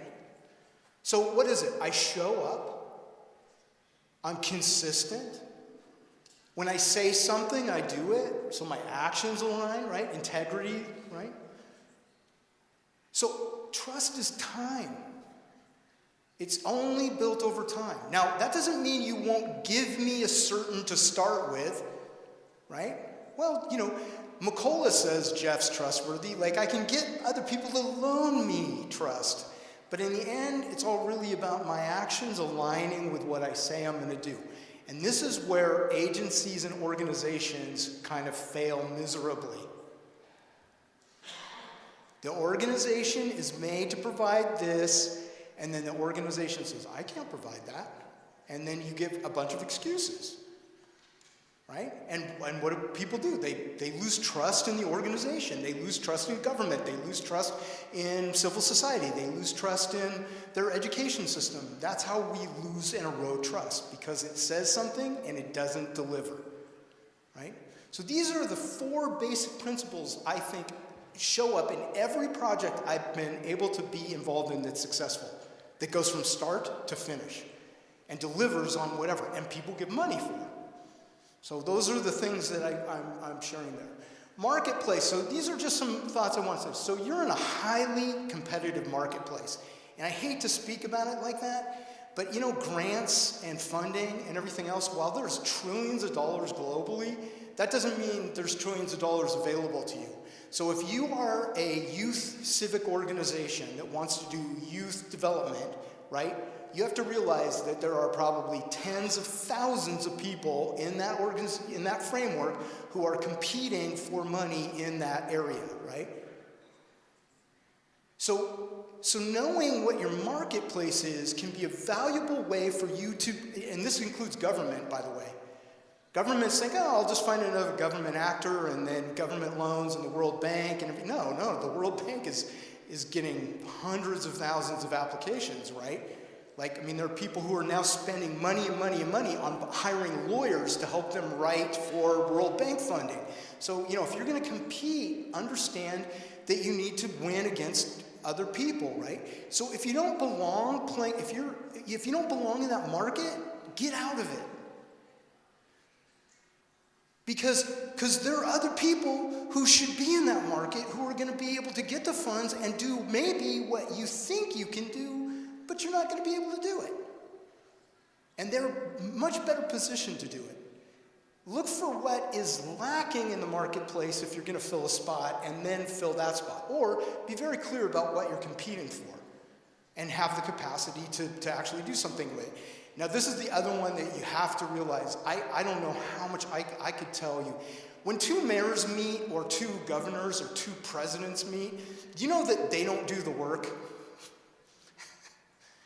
The mayor doesn't do the work of like sustaining relationships between, like, and making sure. The mayor delegates the work to people who are working for the mayor, and so the president. So if you think that two leaders coming together is going to result in a project being completed, I don't know where you live and where that is. That's somewhere different than I have been experiencing. People who complete the projects are secretaries, managers, you know, they're people in the organization, laterally, right? You have to have a champion in an organization if it's going to be successful. There has to be somebody, not the leader, somebody in that organization. It could be the second leader, it could be the third, it could be the secretary, it could be the janitor, actually. I've seen people make relationships because of schools where the janitors, the people who clean the building, are connected and they somehow do a project together. It's like amazing, right? But it has to be, they call it championing. There has to be somebody there who goes, I'm going to do that with you. I don't care if they don't give me money. I'm going to do it with you. Me and you against everybody, right? And that can be in Ukraine, and it could be across the ocean, right? So those, 5 minutes, thank you very much. I'm almost there too. Okay, reciprocity is another one. When you want something from somebody, have something to give. Now, I love this about, I have never gone to somebody's house in Ukraine without bringing a gift. Never. If we're gonna go visit, even our family, like, oh, we're gonna go Saturday. We see them every Saturday, right? Candy, cookies, something. I'm gonna bring something, right? I bring a value. Right now, the problem is, if you're dealing with an agency that has a lot of money and you don't have a lot of money, you wonder what you can bring. And you struggle with, like, how do you make, they call it a value proposition. How do you make yourself valuable to that organization? By admitting it. By being honest about the fact that you don't have anything of tangible value to exchange. You have culture, you have innovation, you have ideology, you have democracy, you have whatever that happens to be, because in the United States, and this is one beautiful thing about the United States, it doesn't have to always be tangible for tangible. It can be, I'll give you money if I feel like I'm winning the war against Russia. I'll give you money if I feel like I'm helping kids learn how to do something better in the world that'll make the world a better place. I'll give you money. I just want to be part of it, and so you have to make me part of the exchange. So you have to decide how to make me part of it. So if I said to you, hey, I'm going to do a civic education program, what am I going to, like, and you say, okay, I'll give you the money for that. What can I give you back? I can give you published reports. I can give you pictures of the kids. I can give you, like, video footage. I can give you ideas about how I could innovate it. I can give you all kinds of output from me that doesn't cost me, it costs me my time and my capacity. So what am I exchanging that money for? My capacity to offer something. And that's sufficient. But it's important. I'm working with a team right now, and they keep getting people to give stuff, and they're not giving anything. And they don't even ask what the other people are doing. That's a certain way. Hey, I know you're involved in this project with me. What can I do for you? Like, what else are you involved in that I could help you with? Maybe I could find a way to help you, right? You're going to give me some money. I'm going to help you with something you're going to do. Right? Whatever that looks like. And the last couple ones. I said, waiting for the shoe to drop. Never, ever, ever, ever, ever let the problem get so out of hand that you got to go, the house is burning.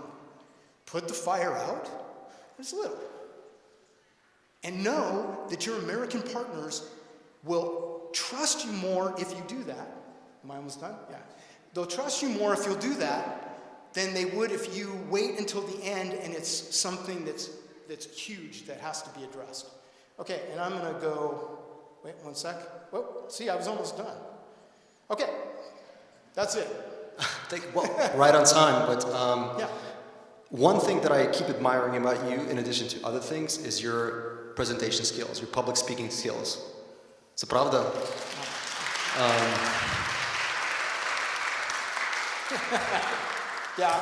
And I know that I'm the person that stands between you and coffee and snacks. And I also want to be very conscious of the time. I think we can have one question from the audience, if there's one. Do you mind staying for 2 more minutes in one question, if you have one? Ще одне питання, може, є?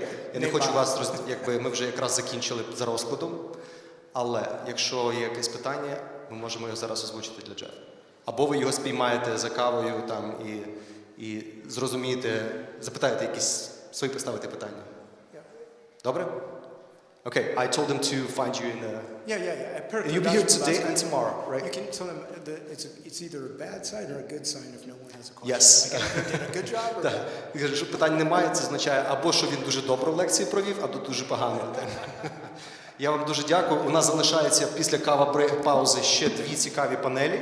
І ми закінчуємо сьогодні о 18:10, так що у вас буде час відпочити, погуляти, кому треба.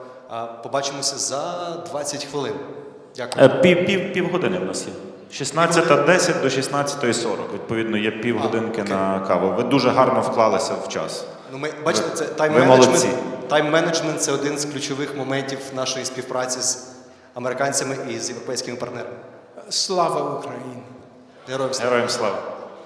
Там. Але, колеги, будь ласка, в 16:40, аби ми вже почали наступну частину.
Вітаю всіх на нашій передзаключній зустрічі. Дякую, що ви прийшли. Бачу, що наші заокеанські гості вже теж підключилися. Я лише скажу, що, мабуть, ви всі знаєте, що за роки незалежності України існувало досить багато ініціатив з розбудови міжмуніципальних партнерств. Різні організації започатковували подібні співпраці, як із української сторони, так і з американської сторони. Я, наприклад, пригадую, була дуже цікава ініціатива US-Ukraine Foundation, проваджувала по розвитку партнерських стосунків з американськими і українськими громадами. Корпус миру навіть подібне щось робив, Sister City International робили. Тобто ви, мабуть, чули багато цікавих ініціатив, про які, мабуть, зараз не дуже сильно і говорять. Я так собі бачу, що деякі партнерства, як я завжди кажу, наполовину мертві, а деякі наполовину живі. Ті, які були започатковані ще кільканадцять років тому. І от питання в тому, що завадило тим партнерствам розвиватися. Я нещодавно повернувся з Сполучених Штатів, де ми були з прекрасною групою, яка тут теж представлена. І нам на одній зустрічі з мером, з міським головою і сіті-менеджером подарували ключ від міста. Ті, хто не знають, є така спеціальна процедура, коли гостям дарують дуже красивий, файний, великий ключ від воріт, від брами міста. Таким чином вони відкривають діалог до співпраці якоїсь. А для мене взагалі залишалося питанням, наскільки тут є символізму багато, а наскільки є реалізму. До чого ми готові, до чого вони готові, що за цими словами стоїть. І чи готові ми інвестувати всі в таку співпрацю, чи є в нас час. Ми говорили про час. Джеф, власне, про це говорив. Це наш найцінніший ресурс. І ми будемо про це говорити з нашими наступними гостями. Але спочатку у нас є 3 включення з Сполучених Штатів, і я би хотів надати в першу чергу їм слово, як гостям. А потім ми перейдемо до дуже такої експресивної експрес-презентації, не презентації, а, мабуть, діалогу, щоб і вам було цікаво, і ми змогли стисло, по суті, висловити свої думки. Бо ми дуже часто багато говоримо, як я зараз, толком іноді не можемо сказати нічого. Тому слово я надаю Девіду Окіфу, якого я знаю, мабуть, місяця 3-4, і маю велике задоволення з ним співпрацювати. І хотів би запитати Девіда. David, can you hear us? Yes, I can hear you fine. Так. Чи переклад у всіх є, бо він буде говорити англійською мовою? Підготуйтеся, будь ласка. Моє питання до Девіду наступне. Що спонукало його, жителя Сполучених Штатів Америки, зацікавитися можливостями віртуальної співпраці з українським партнером, яким є Cities for Cities, який нас люб'язно всіх сюди запросив. Дякую, Світлана. Що людину мотивувало, яка не має жодного стосунку до розбудови партнерських стосунків, до міжмуніципальної співпраці? Чому він, чому Україна? От мене питання, що тебе спонукало подати заявку і на якій стадії співпраці з Cities for Cities ти зараз знаходишся? Thank you, Roman, and I hope you're enjoying your holiday. The reason I was interested in getting involved with Cities for Cities is I've spent most of my career working on democracy programs, working on promoting freedoms, rule of law. And what I found is that all across the world, wherever I've worked in the United States, the potential for change the most is really at the local level. You know, that's where citizens meet their government. That's where they get their services. That's where they engage in civil society, NGOs.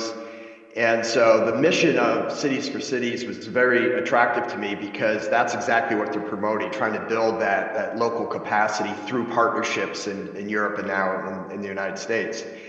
And all through my career, the values of rule of law, the justice programs I've worked on, and all of these are things that aren't just limited to my community, to the boundaries of my country. You know, I think they're global responsibilities. So when the full-scale invasion happened, I immediately felt I had to get involved somehow, and many Americans feel exactly the same way. They share those values and wanted to find a way to get involved. And the partnerships that Cities for Cities is promoting is an excellent way of doing that. So that was really my motivation to do that. And I felt, like I said, it was part of a global citizenship responsibility to get involved and support Ukraine in any way I could. Дякую. Дуже швиденьке запитання ще. На якій стадії роботи ви зараз знаходитеся? Над чим ви працюєте? І які плани на подальші кілька місяців? So we're now reaching out to groups in the United States with the opportunity to partner through Cities for Cities with municipalities in Ukraine. And the responses have been very welcoming. And like I said, I think a lot of people share the same values as everyone that's there in the room that's attending this forum, and their motivations are the same. And so everything from some topical issues where people want to exchange knowledge, like around maybe veteran services, where there's a common interest in how we serve our veterans, to more generic municipal agreements. There's been positive responses. Just last week, I got a request from a very prestigious program in the United States that local, state, and federal government officials attend, and they wanted to see if Cities for Cities could set up a webinar with their counterparts in Ukraine. Because some of the topics that the American cities are dealing with are around how to make their communities more resilient, how to be more innovative, emergency response, crisis management, and those things. And they realize the potential to be learning from their counterparts in Ukraine. So right now, what I'm finding is that there is a lot of interest. We're trying to strategically look at the best way to engage the municipalities, and then through the Cities for Cities platform, match them with appropriate partners. Дуже дякую, що ти не байдужий до України і до своїх українських партнерів, і за те, що приносиш свій великий багатий досвід до цієї співпраці. Ми просимо залишитися тебе досі на лінії. Можливо, наприкінці у нас будуть кілька запитань. Дуже дякую, Девіде. Наступне запитання у мене до Тіма. Чи є у нас на зв'язку? Тим? Якщо ми його можемо побачити і почути.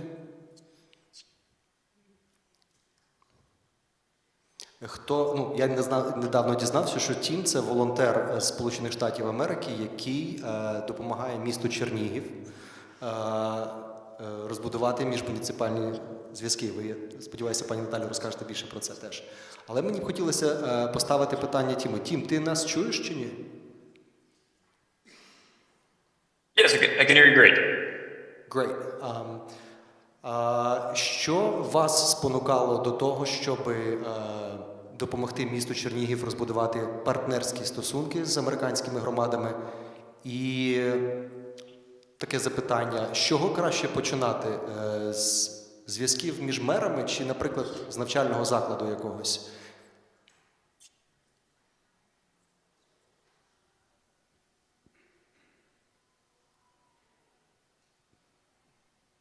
Do you hear me? Yes, I hear you. Sorry, I don't speak Ukrainian very well. Oh, no interpretation? Okay. Oh, okay. So I can go ahead? Yeah, I just wanted to see if I could go forward. Okay, I'll repeat it in English, and then we'll have an interpreter translate what I just said. Okay. First of all, I want to thank you. Sorry, that was interesting. What made you want to support Ukraine and support Ukrainians in development of inter-municipal relations with the city of Chernihiv? That's the first quick question. And the second quick question is, do you recommend to start this relationship with the mayor's offices or, say, a school? Okay, so on the first question, The reason I got involved was I was in Ukraine when the war first began, and I spent the first 5 months doing what I could to help. And that evolved over time to really narrow down and focus on municipal partnerships, because there was a lot of potential from critical EMS supplies that could be sent over there, recruiting talented volunteers, positive media attention locally, and knowledge sharing, as was mentioned, Veterans Affairs, law enforcement, infrastructure, and more. Regarding Chernihiv, I got involved because I received a message from Deputy Natalia Polichenkova of Chernihiv, and the work that she did throughout Europe was incredibly impressive, and that really set me on that path to work on that. And that led to partnerships in Kingston, New York, White Plains and Chernihiv, obviously. We're working on a few at a county level, but right now, for example, Ulster County and Chernivtsi Oblast. Regarding the best way to reach out, scalability is a challenge, and in the new year, I'm hoping to recruit the help of municipal organizations to help get that information out to their broader memberships. For example, the Conference of Mayors and New York State Association of Towns, Association of Counties, because going broader would help scale this up. But in terms of individual outreach, I think starting with the elected officials is a good approach, and trying to do so with the personal touch, calling the offices rather than email, because we found that sometimes they get sent to spam, or just in general they get deprioritized, whereas a personal call can really help build that bridge. Thank you, Tim. Thank you for what you do for Ukraine, and I love your background. If you could stay for a little bit longer until the end of this panel, we would really appreciate it. Thank you so much. Of course. І слава Україні! Героям слава! Наш наступний спікер або спікерка – це пані Світлана. Чи вона чує нас? Вона в гарній вишиванці. Так, вас чую. Так, дякую. Дякую, що ви приєдналися до нас. Пані Світлана, ви представник, як на мене, української діаспори в Сполучених Штатах Америки, тому природньо запитання таке, який потенціал української діаспори в Сполучених Штатах, коли мова йде про встановлення міжмуніципальних зв'язків, партнерства і так далі. Що діаспора робить і що вона може робити краще? Дякую за запитання. Дуже приємно приєднатися до вас. Дякую Світлані за можливість. І дуже рада бачити багато партнерів. Олю Стецюк-Застрога, Наталю Парічук з Долбунова, Віктора Градівського з Житомирщини, і колег панів Синежировського та Волошинського з Говерли. І такий аншлаг в аудиторії і зацікавленість у тому, що у створенні цих партнерств. На мою думку, роль діаспори української в Сполучених Штатах та і в інших країнах є ключовою. Представники діаспори, особливо ті, які вже у своїй країні проживають певний час, вони вільно спілкуються обома мовами, вони розуміють українську культуру і американську культуру. І вони можуть допомагати як налагоджувати ці стосунки, так і продовжувати їх вибудовувати. І ми бачимо це у багатьох випадках, коли саме представники української діаспори після створення, наприклад, початкової партнерської угоди беруть на себе відповідальність продовження цих стосунків. Просто дати вам кілька прикладів того, що, наприклад, мер міста Костопіль Рівненської області є персонально знайомий з почесним консулом України в штаті Вашингтон Валерієм Голобородьком. Він до нього звертається, просить знайти йому партнерську громаду. Тепер Костопіль має Алгона Вашингтон як партнерську громаду. Є вихідець з Ніжина Чернігівської області, який живе в Гейнсвілі, Флорида, допомагає встановити там стосунки. Так само на регіональному рівні ми бачимо зараз Офіс президента України дуже просуває через саме дипломатичну мережу на регіональному рівні партнерства штат-область. Більшість успішних партнерств, які ми зараз маємо, є в тих штатах, де є почесні консули України. Тобто ми маємо Вашингтон і Київщина, тому що є Валерій Голобородько, ми маємо Запоріжжя з Пенсільванією, тому що в Пенсільванії є почесний консул України Ірина Мазур, тобто приклад мого штату, я є почесний консул України в штаті Індіана. Ми маємо 2 міста за останні 2,5 роки. Ми маємо 2 міста побратими між Індіаною і Житомирщиною. Ми маємо 1 підпис меморандум про співпрацю між університетами Індіани і Житомирщини. І останній, якби наш крок розвитку, це тепер ми маємо штат Індіана став штатом побратимом Житомирської області. Через те, що я тут вже 2,5 роки гризу землю Індіанщини, для того, щоб ці всі процеси відбувалися. І тому українська громада вже для цього робить дуже багато. І активісти в багатьох штатах, як ті, які обіймають офіційні посади, такі як почесні консули або керівники якихось українських неприбуткових організацій, і так, якби пересічні люди, які волонтерять, які роблять фандрейзери, вони докладаються дуже багато.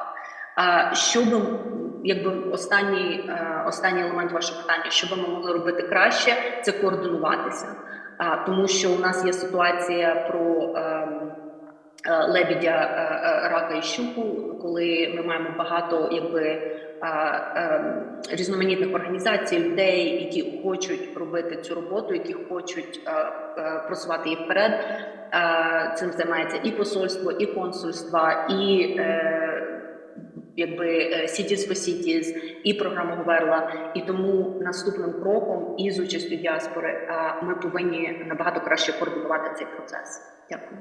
Дякую, пані Світлано, і дякую за те, що ви намагаєтеся і продовжуєте згуртовувати українську діаспору в Сполучених Штатах Америки, бо знаю, що стосунки між діаспорою, всередині діаспори теж не бувають зовсім легкими. Дякую за вашу важливу роботу. Тоді ми переходимо, прошу вас також залишитися до кінця цієї сесії, якщо можете. Ми переходимо тоді до наших спікерів в аудиторії, і я хочу провести експеримент, бо коли мене Світлана попросила промодерувати панель, я сказав, я не хочу модерувати панель, коли одна людина говорить 5 хвилин на одне запитання. Я хочу зробити це в такому бліц-форматі, хочу назвати це дебати. Ми насправді зустрічалися віртуально, порепетирували трохи, але результату кінцевого я не знаю. Ми визначилися з питаннями, їх всього 4, а наших спікерів 5. Тому наші умови були такі. Я ставлю одне і те ж саме запитання до кожного спікера і спікерки. Вони впродовж, ми говорили 2 хвилини, але побачимо, наскільки ви можете концентровано дати свою відповідь. Питання, справді, воно повторюване, але воно важливе. Чому США? Чому Америка? Why the US? I will start with Jeff. Чому США? Чому Америка? Вона така далека. Туди добратися непросто. В Європі все набагато ближче, простіше і зрозуміліше, начебто, нам здається. Чим нас, українців, приваблюють міжмуніципальні стосунки з громадами Америки?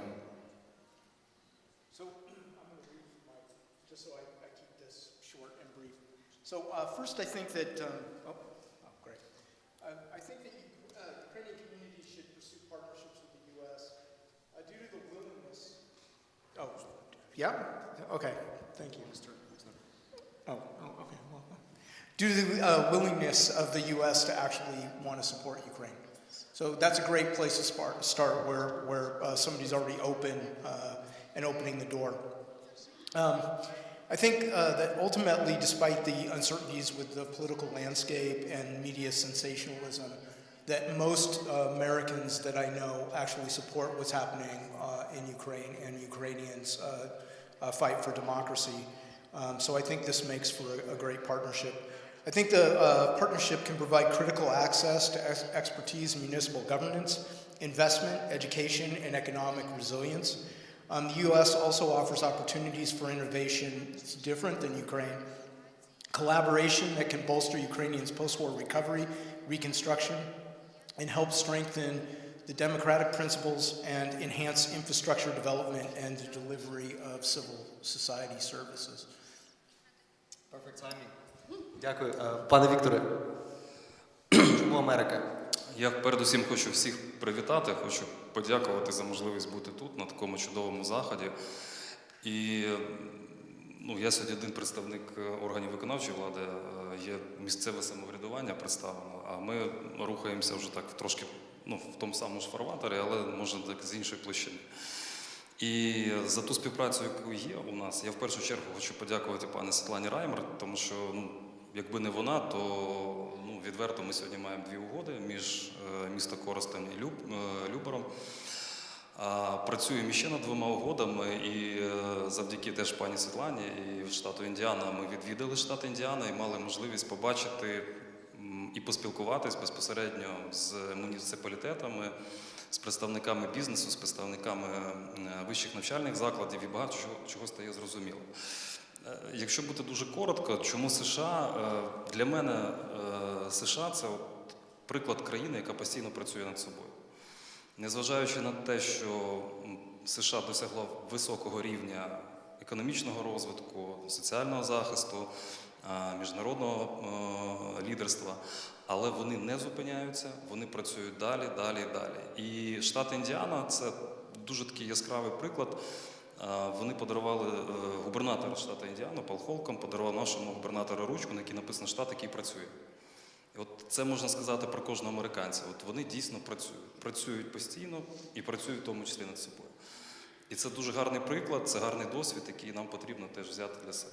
Дякую. Дуже дякую за лаконічну відповідь. Пані Олю.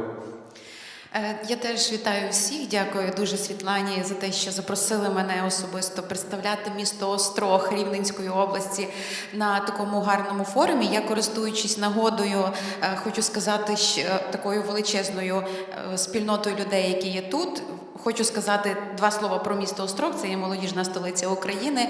І чому Америка? Я от сьогодні дивлюся зараз на Світлану, вона сьогодні одягнула ту вишиванку, яка була на підписанні співпраці між Україною, між нашим містом Острог та містом Ейтенс, штату Огайо або Афіни.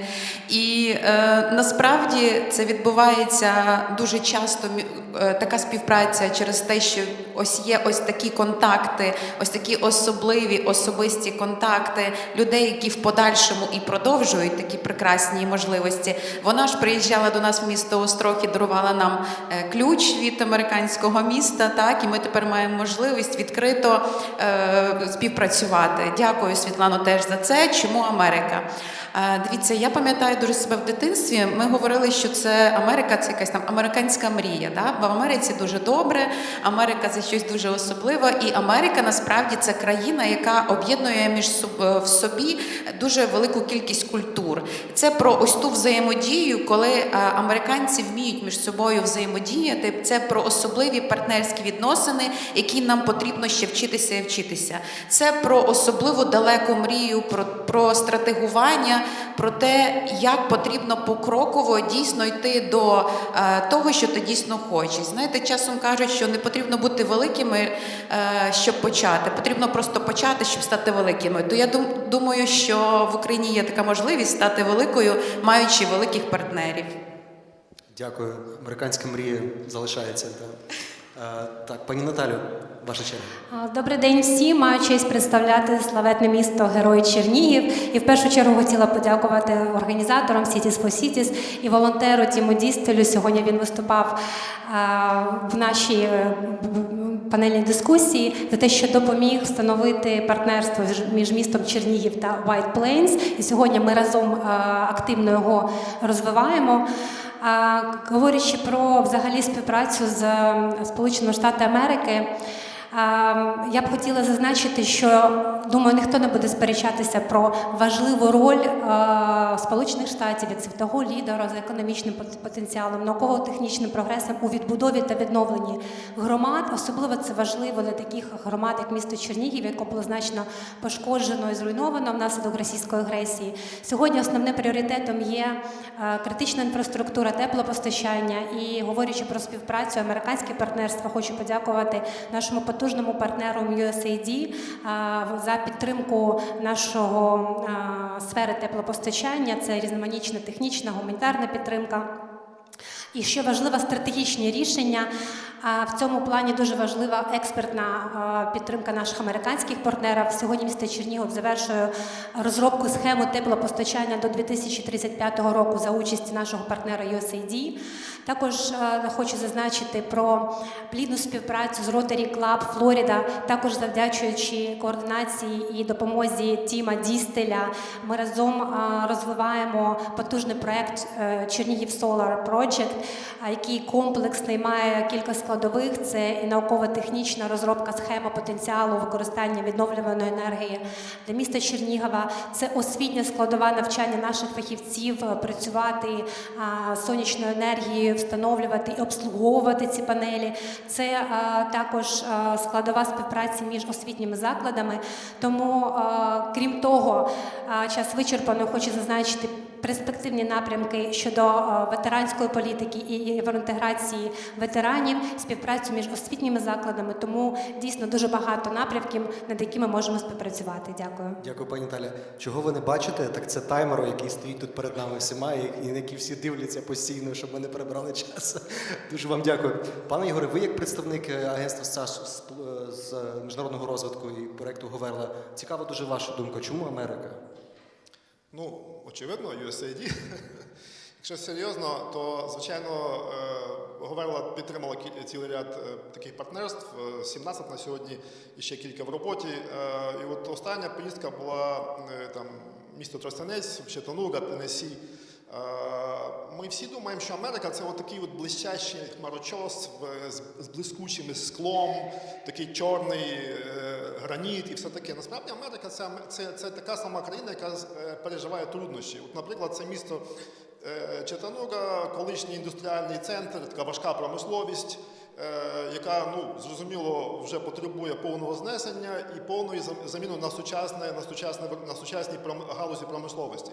Те, що ми побачили, як це відбувається, і для Тростянця було дуже корисно побачити, як це реально в сьогоднішніх умовах відбувається, що робить влада, які проекти бізнесу, як вони між собою співпрацюють, де там є державне, федеральне фінансування, де фінансування місцеве, як в часі це все розкладається. Ось такого типу досвід, він буде корисний не тільки Тростянцю, а всім містам для того, щоб і відбудовуватися, і подальшому розвиватися. Тому що Україна – це теж старі галузі промисловості, які потребують або зовсім знесення і будувати на їхньому місці щось нове, або серйозної глибокої модернізації. І друге питання, яке я хотів задати коротко, оскільки в мене всього 30 секунд, це бізнес, розвиток бізнесу. От ми, власне, мер міста приїхав з купою ідей, портфелем ідей для того, щоб і ми зустрічалися в ТПП місцеві, ми мали інші зустрічі з місцевим бізнесом, і він обговорював, яким чином інвестиції можуть бути, де може бути інтерес, де може бути співпраця і так далі. Тому, як мінімум, ці дві цілі в умовах сучасного світу, де все змінюється і де дуже багато залежить від партнерств, якраз для України партнерство з США, яка вже показала, яка є нашим надійним партнером вже на рівні міст, є дуже важливим.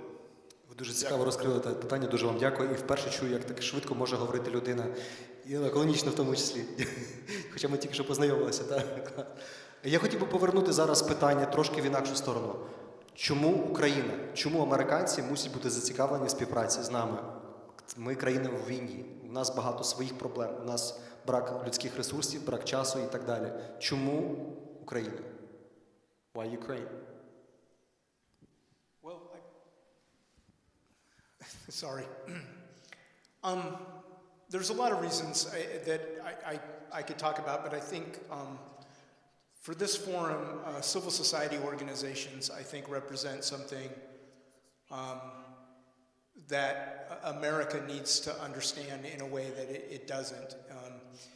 It's really hard to get at it, but the resilience and the way that Ukraine has stood against Russia is not just a matter of its military might and fight. It's also a matter of the way that the civil society and businesses come together.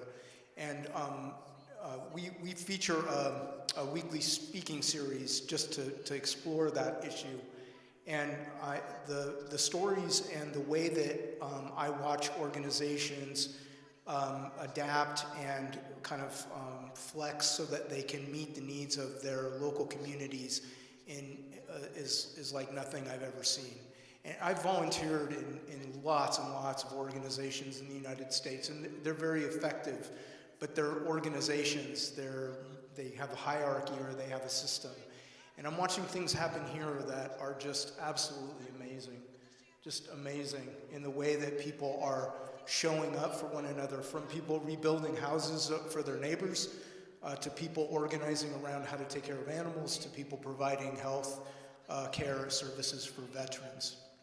So I think the United States could take a lesson, and I hope that they are. I hope that people are paying attention, and that the stories that are happening here can inform and inspire and have Americans and Europeans rethink their model of what can be done in a society when you come together because of whatever crisis, you know, and for whatever reason. Дякую, пане Вікторе. Чому Україна? Непросте питання. Чому Україна? Але Уявіть, що напроти вас сидять американські сенатори або конгресмени. У вас є 1 хвилина переконати їх. Я скажу так, що думаю, те скажу. Коли ми говоримо про партнерство, тут головне ж питання відносин між людьми.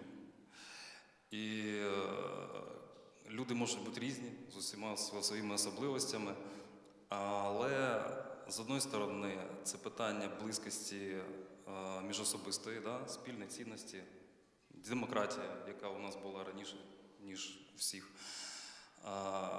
права людей, повага до людини, повага один до одного. І другий аспект – це надійність. От для мене Україна, це, знаєте, це така, це надійність. Українці, якщо щось кажуть, то вони це роблять. Ми сьогодні боремось за свою незалежність вже сотні років, продовжуємо боротись, будемо боротись, і ми не звернемось з цього шляху.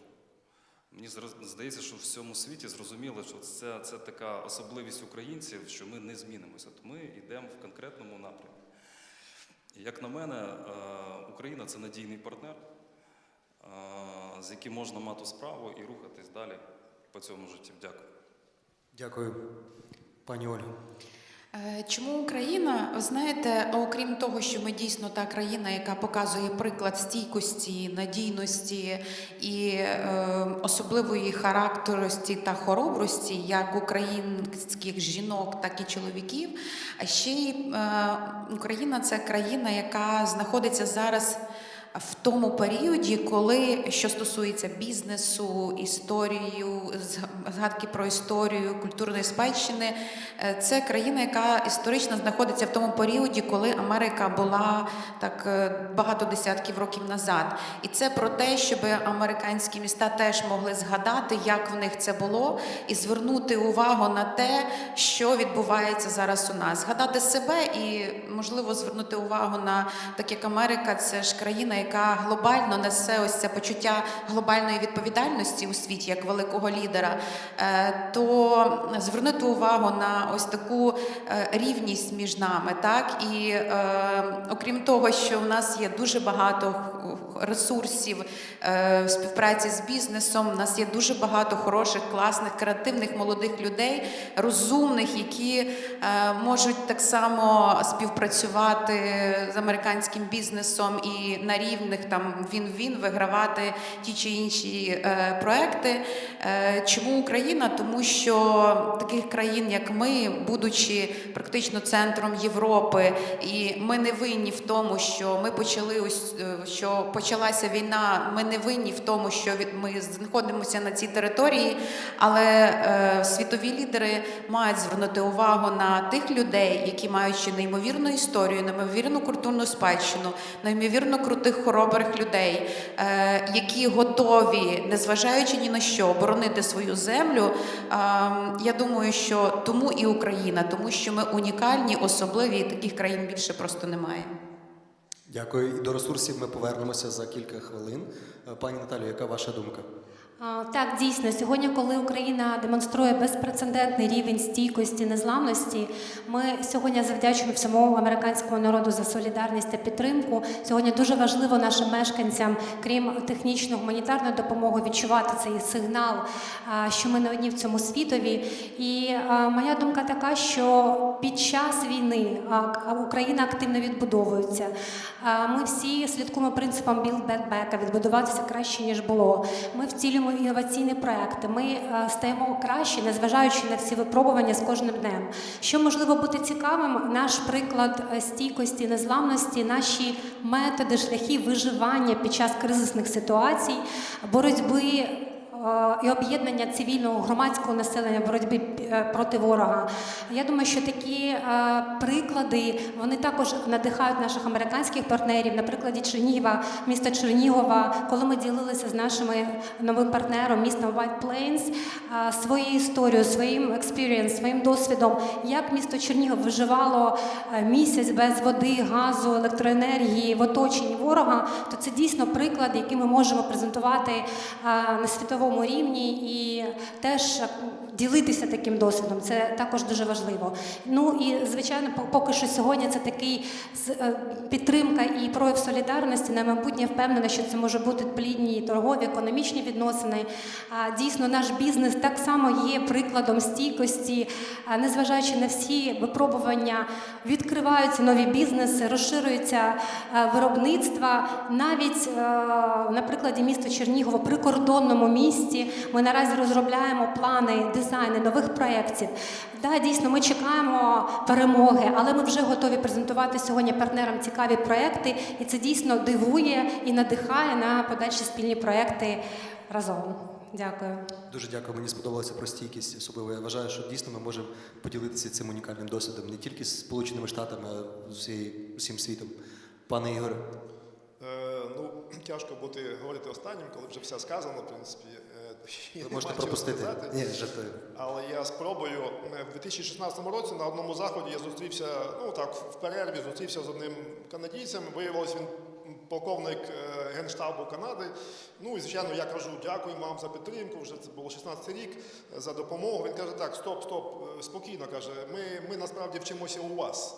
Ми сюди приїжджаємо, тому що ми давно не воювали, і ми не знаємо, що таке війна, ми не знаємо, як себе поводити, що таке. І ось оцей момент навчання, він є дуже важливим. Це те, що дійсно відбувається в Україні. Якщо спуститись на нижчий рівень, те, що ми чуємо від колег американських і інших, це окей, а як ви забезпечили функціонування місцевого самоврядування в умовах війни? Як ви послуги надаєте? Як фінансування? Як медицина працює в умовах війни? І так далі, і так далі. Як бізнес працює? Бізнес приїжджає, щоб вчитися, що таке війна, я маю на увазі, які є можливості і чому ви вистояли. Тому оцей момент навчання, він є дуже важливим. Другий момент – це момент бізнес. Да? Бізнес, якби до бізнесу наші інновації. Оці, те, що і Джефрі вже згадував про це, інновації і в дронах, і в інших речах. Те, що відбувається в українських містах, де в містах здійснюється збірка, виробництво, інновації і так далі, це те, що відбувається в умовах реального життя. І не лише, як вони себе поводять на полі бою, а які потрібні технології і так далі. Це теж момент, який є дуже важливим і момент, який не можна теоретично, ну скажімо, теоретично важко його отримати, а практично це можна зробити тут.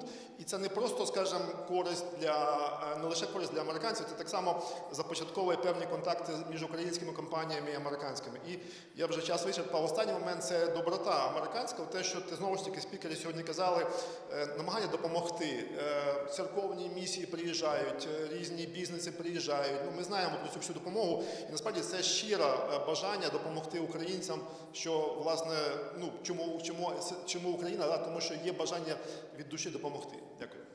Дуже дякую. Я хотів би додати, що окрім того всього, про що сказали кожен з спікерів, наприклад, я щойно повернувся з делегацією Сполучених Штатів, і тема нашої поїздки була енергетична незалежність. Там дуже багато розмови йшли також про природні ресурси, якими володіє Україна, і про військові технології, які Україна розробила за цей час, і які є дуже цікавими для американських і громад, в тому числі, таких американського уряду. Добренько, рухаємося далі. У нас залишається два питання.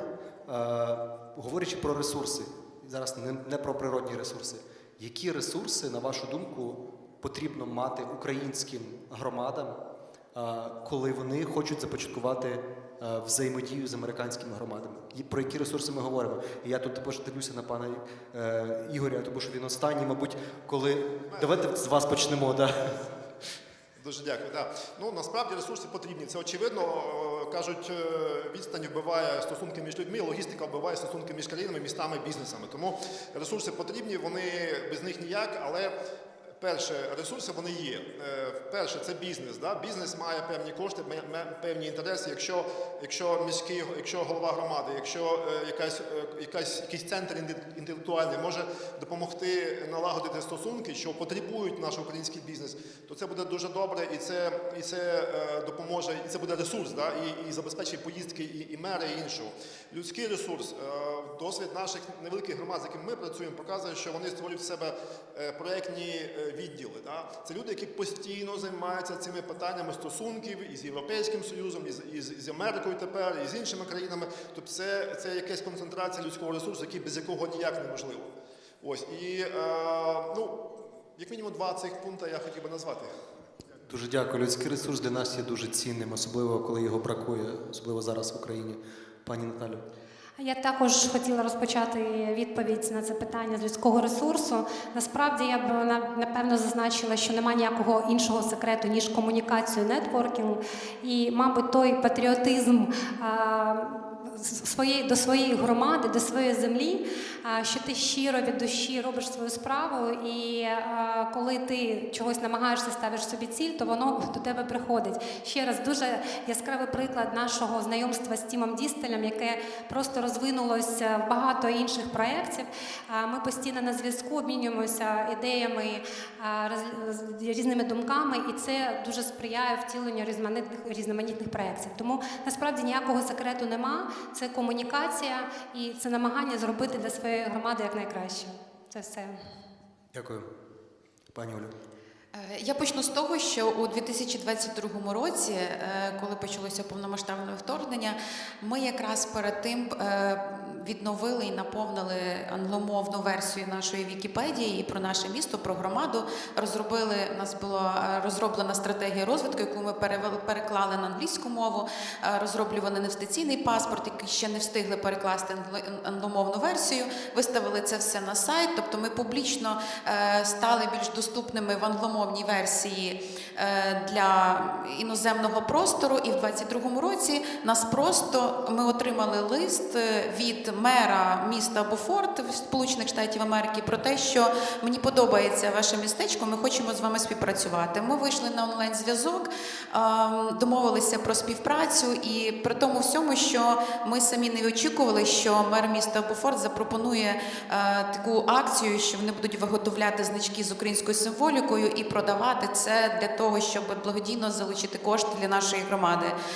Це дуже гарно відбулася така співпраця, і насправді нам велику кількість коштів дало можливість залучити нашу громаду. Після того прекрасні комунікаційні здібності і можливість того, що ми були в USAID Говерла, ми отримали ще одне місто-побратим Афіни, штату Огайо, і Стів Петерсон, мер міста, приїжджав до нас в громаду, і теж прекрасні стосунки у нас вже налагодилися, навіть через те, що в нас є Національний університет, Острозька академія, уже на рівні університетів відбулися підписання договору. Тут я по-перше, комунікація, ресурс, по-друге, людський ресурс, по-третє, те, що в громаді обов'язково мають бути англомовні версії найбільш стратегічних документів, і в міських голів, і у всіх працівників практично на столі це має лежати для того, щоб як тільки приїжджає якась делегація, цей документ можна вручити, дати, почитати. Все, що відбувається, ви маєте, як би там не було, перекласти 2 мовами і користуватися це як можливість користуватися, презентувати себе, і тільки так буде налагоджена гарна співпраця. Дуже дякую за практичні поради. Люди, гроші, час і англійська мова. Так. Пан Віктор. Дякую за запитання. Дуже цікаве питання. Я все ж таки хочу сказати і погодитись з моїми колегами, що для мене головна цінність, яка є у нас, це наші люди. І це можливість комунікації, взаємодопомоги, взаємодії і підтримка один одного. Простий приклад. Коли ми були в штаті Індіані, пані Світлана організувала нам зустріч з представниками української діаспори, а також з американцями, які допомагають українцям там в штаті Індіана. І прийшла чудова американка, ми з нею почали розмовляти, і вона чітко розповідає, що українці – це не росіяни, да? Абсолютно інші люди, абсолютно інші погляди на життя, абсолютно все інше. І я для себе чітко розумію, що це таке. Це робота Світлани, да? Тобто це те, що вона змогла скомунікувати, зорганізувати людей, дати їм ту інформацію, вони там учать українську мову, вони традиції підтримують, вони організовують різні заходи. І це все зробила просто одна людина, да? В штаті Індіана разом з такими ж людьми, які мають той же самий погляд, мають свої цінності і несуть їх в світ. Тому для мене основний меседж до нас, до українців, що ми повинні бути згуртованими, ми маємо мати один світогляд, ми маємо чітко розуміти, хто ми, що ми, да? Ми маємо пам'ятати про всіх тих людей, які не дожили. Тут як кладовище, да, у Львові, ви підете, подивитесь величезну кількість українських постатей, які поклали своє життя, не маючи нічого для себе. Івана Франка хоронили, у нього не було навіть сорочки не порватої, бо там нечистої, в якої можна було б чистої, якою можна було її похоронити. Але все, він віддав своє життя повністю і не дожив, на жаль, до української незалежності. Ми сьогоднішній день маємо українську незалежність, да, ми боремось, але тільки завдяки нашій згуртованості, нашій комунікації і підтримки один одного ми зможемо дійсно досягти того, що станемо вільними, незалежними і ми переможемо. Дякую. Дуже дякую. Jeff, which resources do you recommend? Which resources are needed? I appreciate my colleagues' comments. I think that there's a lot. There's two parts that I think resources that actually could be explored. Academic, while there is a lot of work between academics and there's involvement by the university system, I'm working with academics in terms of action-based kind of research. So it's about creating methods to inform the global community about what's happening in Ukraine. So comparative analysis is a very interesting place where I think a lot of municipalities and NGOs and even businesses can go. Because there's something to be learned by how you look at how businesses, municipalities, and CSOs can adapt, and how that can help inform things like emergency response in the United States, FEMA, hurricanes, Haiti, globally, especially what's happening in the Middle East. The other aspect, and I think, I don't know how many of you are familiar with indigenous communities in South America or in North America, but indigenous communities have a very interesting relationship with what's happening in Ukraine, and they're kind of unexplored in terms of resources. While there are a lot of indigenous communities that are impoverished, there are also a number of indigenous communities that are very well established and very lucrative. And I think that that's been something that I've been communicating with my colleagues in Ukraine about how we actually create a better network with indigenous populations, not only to understand their experiences, but also to understand how we might collaborate in a way that's meaningful for global recognition and global change. Дякую, Джеф. Останнє запитання. Спробуємо вкластися, можливо, менше, ніж 2 хвилини, тому що з огляду на час. Які практичні 3 кроки мусить зробити українська громада для того, щоб вийти хоча б на рівень діалогу з американською? Пане Юрію, давайте, може, з вами почнемо. Дуже дякую. Перше, треба сконтактувати з посольством, з мережею консулів, з американськими організаціями, для того, які допоможуть знайти партнерів. Друге, потрібно, я не знаю, чи хто знає, досвід Вінниці, вони створили офіс в Брюсселі. ну, як приклад. Просто, скажімо, можливо, це більше місто, але те, що пані Світлана казала про українців в Америці, які можуть виконувати, скажімо, ту функцію до певної міри і бути таким офісом, і виконувати цю роботу. І третє, треба мати якийсь внутрішній орган управління. Як показує досвід, у нас в Україні є більше 1200, здається, чи навіть більше угод підписаних, які помирають на другий день, на третій день після підписання. І для того, щоб забезпечити це функціонування, потрібна якась система управління цим процесом, бажано в якому брала участь і бізнес, і різні інституції, і так далі, для того, щоб це не було просто угода між двома мерами, тому що мери рано чи пізно йдуть, а щоб це була угода між багатьма партнерами. І досвід наш поїздки останньої, як я згадував, в Читануку, де вдалося встановити стосунки поліції з поліцією, там school board, там з управлінням освіти і так далі, ТПП з ТПП, тобто це не просто угода двох людей, а це угода, скажімо, цілого ряду людей. Тому ось ці моменти, я думаю, є дуже важливими. Дякую. Дякую. Тобто це максимальна децентралізація стосунків. Так. Дякую. Ну, я думаю, що знання англійської мови, дійсно проекти і презентація громади на англійській мові – це зрозуміла історія.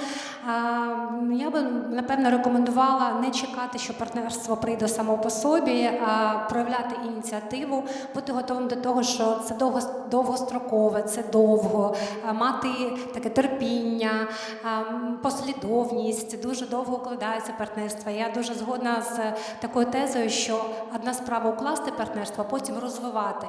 Не треба намагатися відразу щось потужне і велике зробити. Можна розпочинати з маленького проєкту, з обміну зі студентів, школи, онлайн-зустрічі, вчителі, університети, волонтерство, тобто з м'яких. Потім воно точно переросте в щось більше потужне.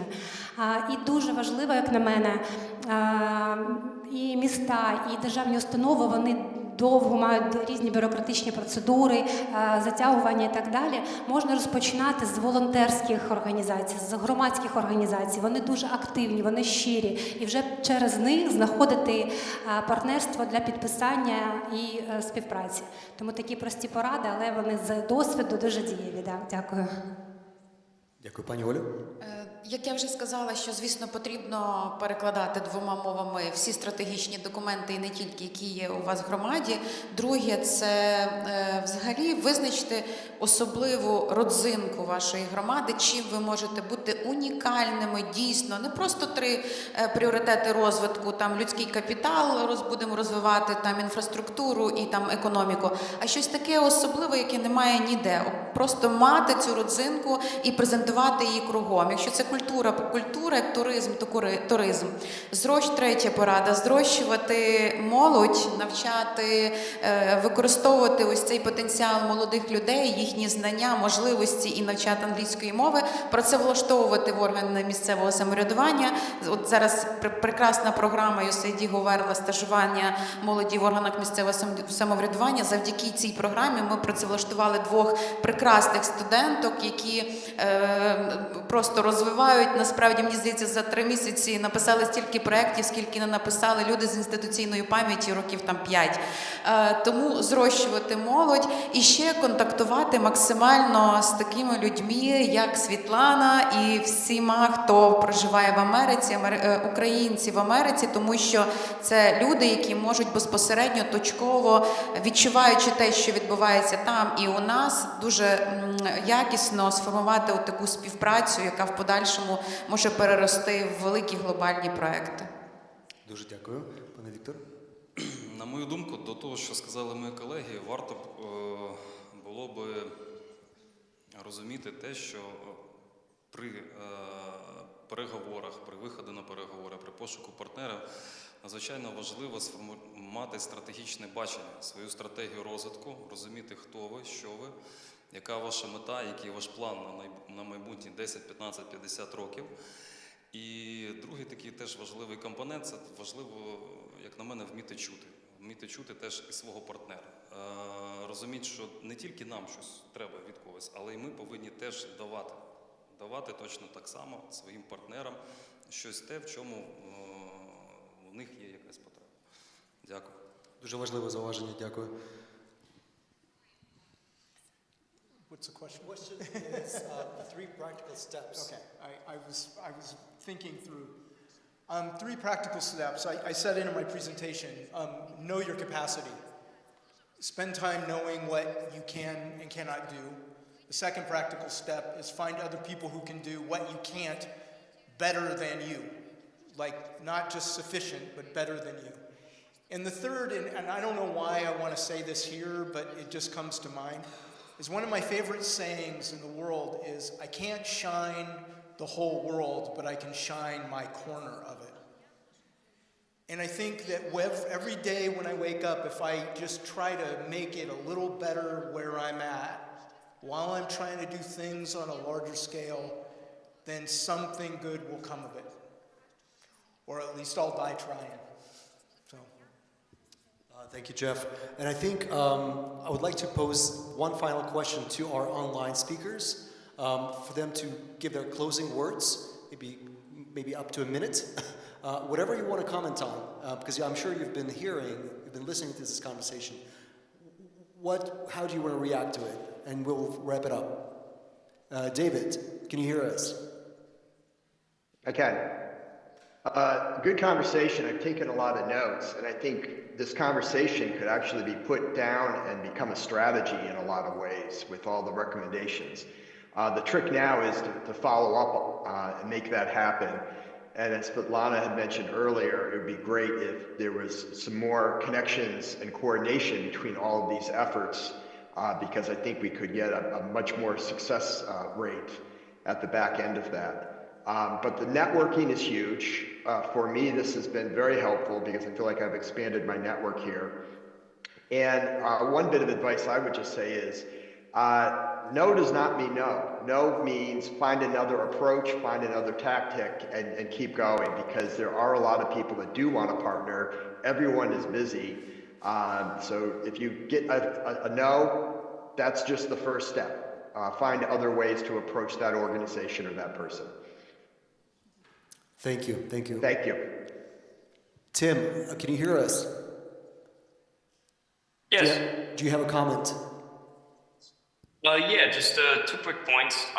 One thing I've noticed is decentralizing communication once a partnership is formed can be very helpful, because sometimes offices have limited staff, and by partnering with a municipality and then kind of decentralizing it by connecting their emergency management coordinators, health and human services, veterans affairs, it alleviates the bottleneck of different staffers that may take longer to reply, and limits points of failure. And the second point I would make is that I've been in touch with a couple of congressional offices, and despite there being a strong pre-existing support of Ukraine amongst constituents, it's not often shared with those offices. It's not helping Ukraine is important to folks, but it's not always something that they hear from their constituents. So these partnerships have the benefit of really making members of Congress, Senate, state representatives aware of how many constituents in their district really care about this issue, but don't necessarily communicate it. This is really important. Thank you so much. Svetlana. Thank you. Дякую. У продовження нашої теми залучення української діаспори до партнерських процесів хочу додати пару слів. Дуже цікавий приклад. Саме під час нашої дискусії до мене звернулися колеги з Коростеня, Житомирської області. Вони готують відео поздоровлення з Днем подяки своїм колегам місту-побратиму у штаті Індіана і попросили його переглянути, оцінити і дати правки.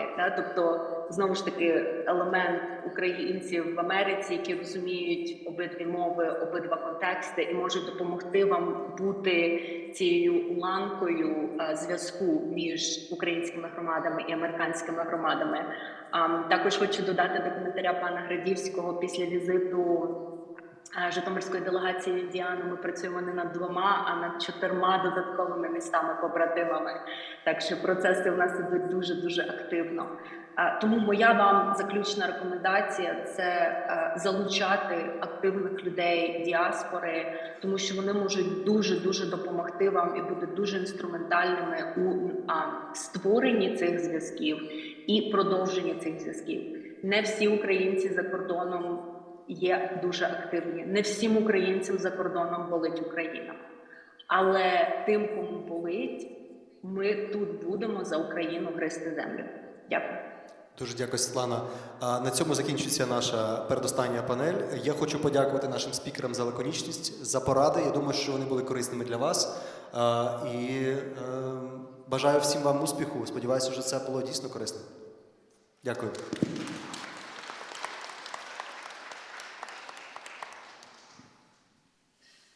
Наш наступний спікер, я хочу запросити пана Луїса сюди до себе. Прошу привітати, це Луїс Меданік, який представляє програму «Відкритий світ» і Конгресовий офіс міжнародного лідерства. Я думаю, що у вас була нагода сьогодні вже з ним поговорити сьогодні. Він дуже популярна особа. Якщо ви цього ще не зробили, я раджу вам це зробити. Луїс є мій...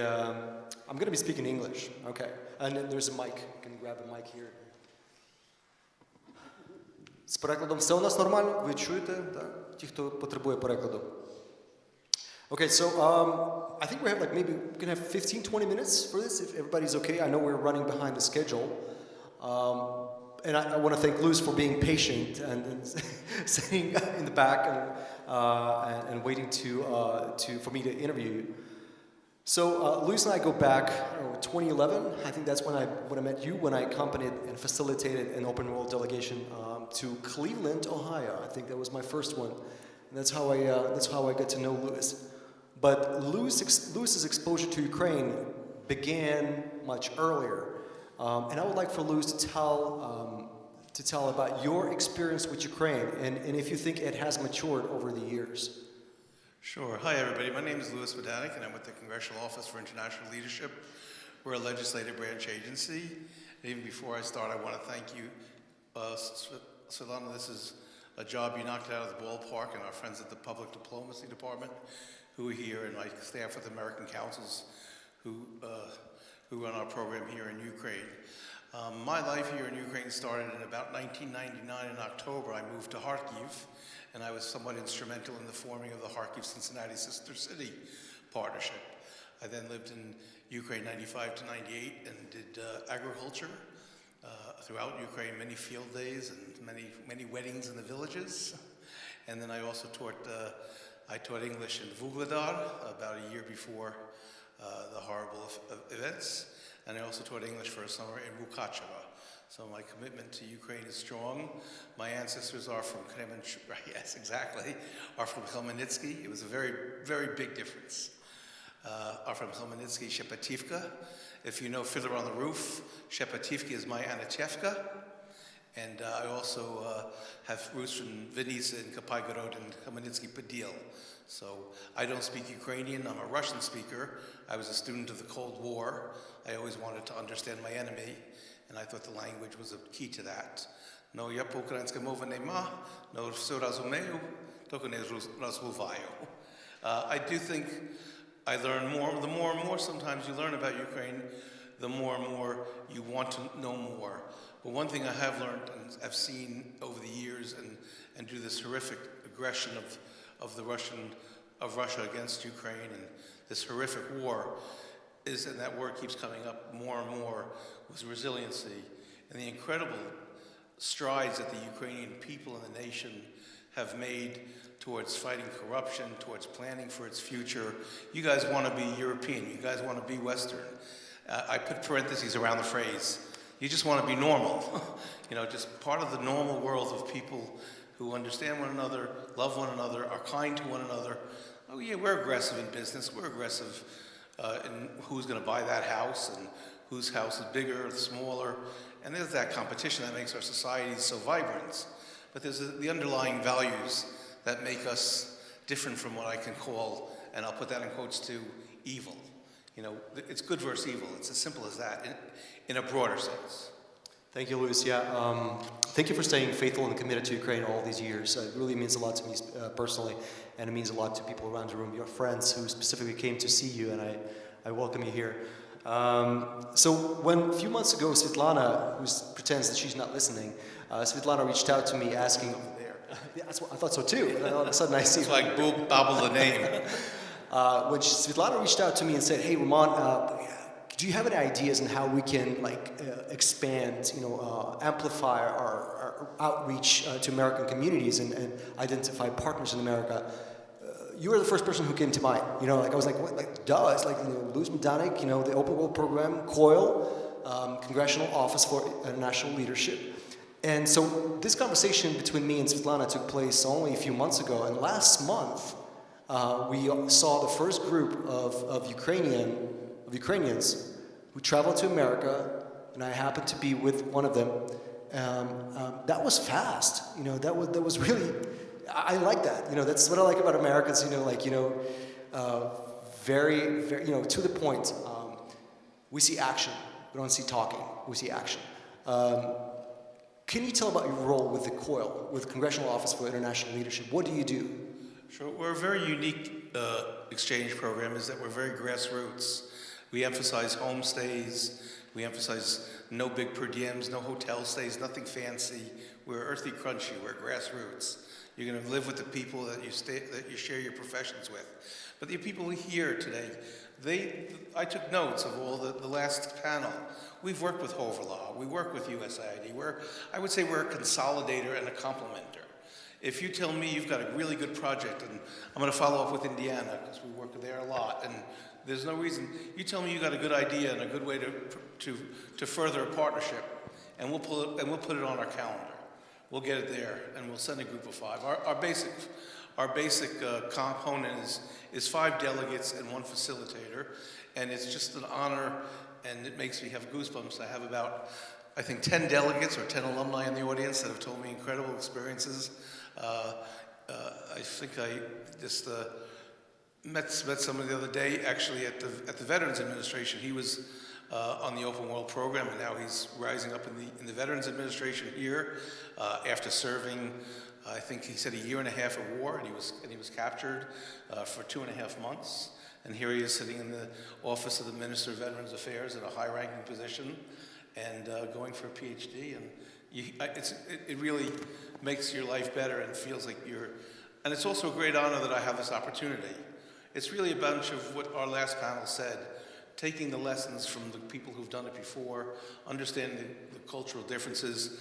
One of the biggest problems we have is, yes, there'll be an old Rotary Club and somebody will think Russia is still Ukraine and the Cold War, and their husband fought in World War II, and it's not for any lack of wanting to understand Ukraine. These are kind, wonderful people, and they know the Cold War, they know evil, but they might not be as well versed. That's why it's so important, I think, one of my notes here, because I wasn't ready for the third question.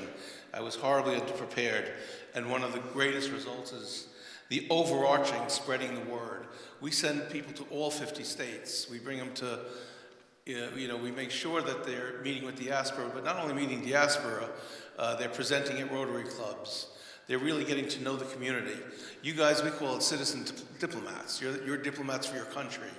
And, if we send upward about 160 to 240 Ukrainians a year to the United States. And the last couple of years, we've been really emphasizing veterans and battlefield injuries and helping Ukraine get through this enormous period of suffering. And we're kind of hinting at rebuilding, anti-corruption, fighting Russian atrocities. We're kind of doing outliers to help in the future, but we're still right now focusing. I said more to directly answer your question. And my role is to see which way is the wind blowing and check with the government. For example, at about the time of the Orange Revolution, we knew there was an enormous demand for civil society organizations. And my goal, if I'm doing my job right, I'm just a little bit ahead of the curve and meeting the demand. And that's thanks to people like you. And you have been ahead of the curve in many situations, and this is one of the things that I really love about the Open World program. And I'm glad they keep inviting me to accompany or facilitate delegation whenever I have the time, because it's not only an exposure to an American community and meeting new friends and seeing partnerships develop, but also like bonding with the delegates, when we come back, we develop partnerships. Like I'm friends with people that I met 10 years ago, and now we do other projects together. And I see this cross-pollination collaboration is something that I'm really proud of. And I want to thank the COIL for providing these opportunities for the Ukrainians. That's what you're saying there, Roman, is one of the hardest parts, I would say, is to make sure that the groups, I think what we've just seen, we have a wonderful group that was just in Omaha, Nebraska here through the Cities to Cities program, and I have a feeling from diverse parts of the program, and they're here together, and I have a feeling we're going to be here at this conference 5 years together, and they'll show us the programs they did between their cities, the programs that they did with Omaha, the sister cities they formed. I know they met very important members of Congress, both on the right and the left. And I should mention that's another aspect of our program, is we bring at least maybe 3 to 4 delegations of your members of Verkhovna Rada to the United States, and each of our delegations, when they're in Washington, D.C., we try to have them meet anywhere between 20 and 50 members of Congress. And I met the Deputy First Speaker, I know him quite well from when I volunteered teaching for Go Camp for a couple of years, that we need to really, with the new administration and the new Congress and the change that's going to take place, we really need to get Ukrainians in front of Congress on a regularly quarterly basis, showing them the incredible how you're saving the West. One of my favorite phrases about when the debate was, it's a lot of money we're spending. First of all, that's somewhat of a falsity, because a lot of the money that we're spending is invested in U.S. enterprises. And the multiplier effect makes it actually a very net positive for the taxpayer. Besides the falsity, the argument that why are we spending so much money for something that's so far away from us, I think at a conference I heard the definition, we're spending money and it's green.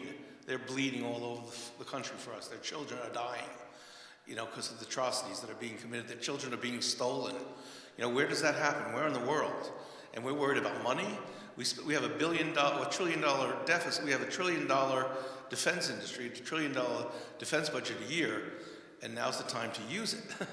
This is what we spend it for. This is what we have this incredible military complex, is because of the enemy. We don't want an enemy. We want to live in peace. We don't want this good versus evil. But unfortunately, you folks are getting the brunt of it. Next might it be Poland. Next might it be Estonia. Next might it be Finland, or any part of that world that has access to the sea and has resources. It's a very troubling time, and I think that's why if we could send more than 240 a year, if we can send 300 a year like we used to, we're going to gear up to do that when the time is right. Thank you. Moving forward, how do you see COIL supporting Ukrainian municipalities in trying to establish relations with American municipalities? And do you see a light at the end of the tunnel? You see hope? I see a lot of. We did slow down, I think, on the sister city partnerships thing. At one point we were kind of fostering 30 or so a year, but we're still very robust with Kharkiv, Cincinnati. We have Chehirin and. I believe in Roseburg, Oregon. We have Vinnytsia and Birmingham, Alabama. Modesto and Khmelnytsky. Odessa, Tbilisi. We have Maryland and Odessa also. Birmingham, Vinnytsia. We have about, I'd say, 20 at Des Moines and Smiley, Cherkasy Oblast. Anyone that has a sister city or a fledgling sister city, or just a relationship. If we're going to send a group to Minnesota, if we're going to send a group to Oshkosh, Wisconsin, or any of you get in touch with Roman or Svetlana and say where your partnerships are. And if we have a group going, we're more than happy to share where our roadmap of next year. Let me go back for just 1 second. We do a competition. We pick maybe 30 programs that we're going to do a year. We work very closely with the embassy. Then we define what those 30 programs are, why they're a priority, and then we go and solicit hosts throughout the United States. So once our roadmap is open, if you see a group going to one of the sister cities or one of the cities at the Hoverlaw project, or before that it was the Dobre project we worked very close with, we've got to keep our nose to the ground. We got to know who's doing what. One of the things that frustrates me when I worked here in the mid-90s was how many people were doing overlapping programs and not comparing notes. So if you ever see, or even if you have going to a conference, an economic development conference, and you have 3 people or 4 people going to Washington, D.C., get word to us and we'll send you to American City, because we kind of have a joke in our parlance of open world. We say we only spend a day and a half in Washington, D.C. before we send our groups to the real America, because Washington, D.C. is like, it's like Kiev. It's not the real country, and the only way to have partnerships and long-term sustaining relationships is getting you out to the real America. Thank you. I want to ask about something. I want to ask you about the elephant in the room, and I want to tread carefully when I ask this question, knowing who you work with. Do you see any, look at my cheat sheet, in your opinion, what effect, if any, will the incoming presidential administration have on the programs like the Open World or the activities of COIL? Because that's something I think that weighs heavily on every Ukrainian's mind, and every American's mind. And Americans too, obviously, yeah. If you can answer that. I'm an optimist. I've always been an optimist as long as you've known me. We have ups and downs and cycles in our politics. I think, from my understanding of Congress, the new Congress, where there's 60 new members, the great middle of America knows how important Ukraine is.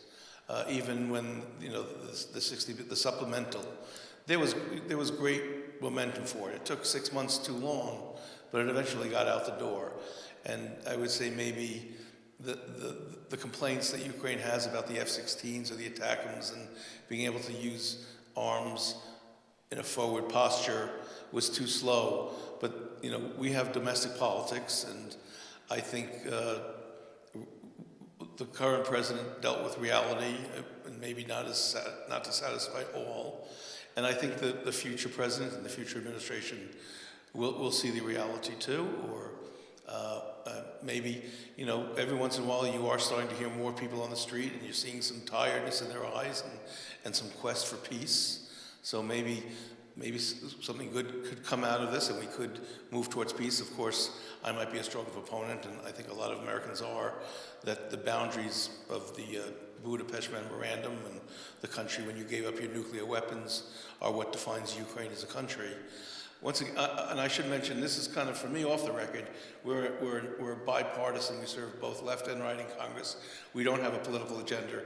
Our agenda is to support Ukraine, to support your future, be a part of your future, to partner. You're a great market. When you become energy independent. Often I have a friend, she posted something on Facebook. She's a painter, and she did some sunflowers. And I wrote her on Facebook, I said back to her, "You've never seen anything when you can drive through Ukraine for 3 hours and go through 8 villages, and all you'll see are sunflowers." As a matter of fact, I commissioned a t-shirt, a tie-dye t-shirt of a sunflower. And the person I commissioned kept making the belly too small. I mean, I have a big belly already, but your sunflowers is something so special with your big black bellies of the sunflowers. I said, you got to get that right, or else the t-shirt's not going to be worn. So maybe that's symbolic, the big belly and the big hope of Ukraine. Thank you, thank you. I mean, I wish I had oh, there's a question.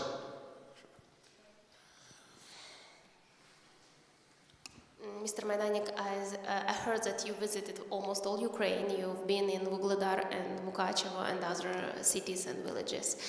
I have a rhetorical question.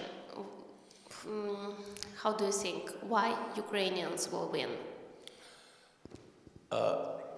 The simple question is, they can't lose. I mean, is there... What does victory for Russia mean? There is no victory. There's just, both sides lose, so Ukraine can't lose. It just can't. It means too much. Your history is too great. It's too beautiful.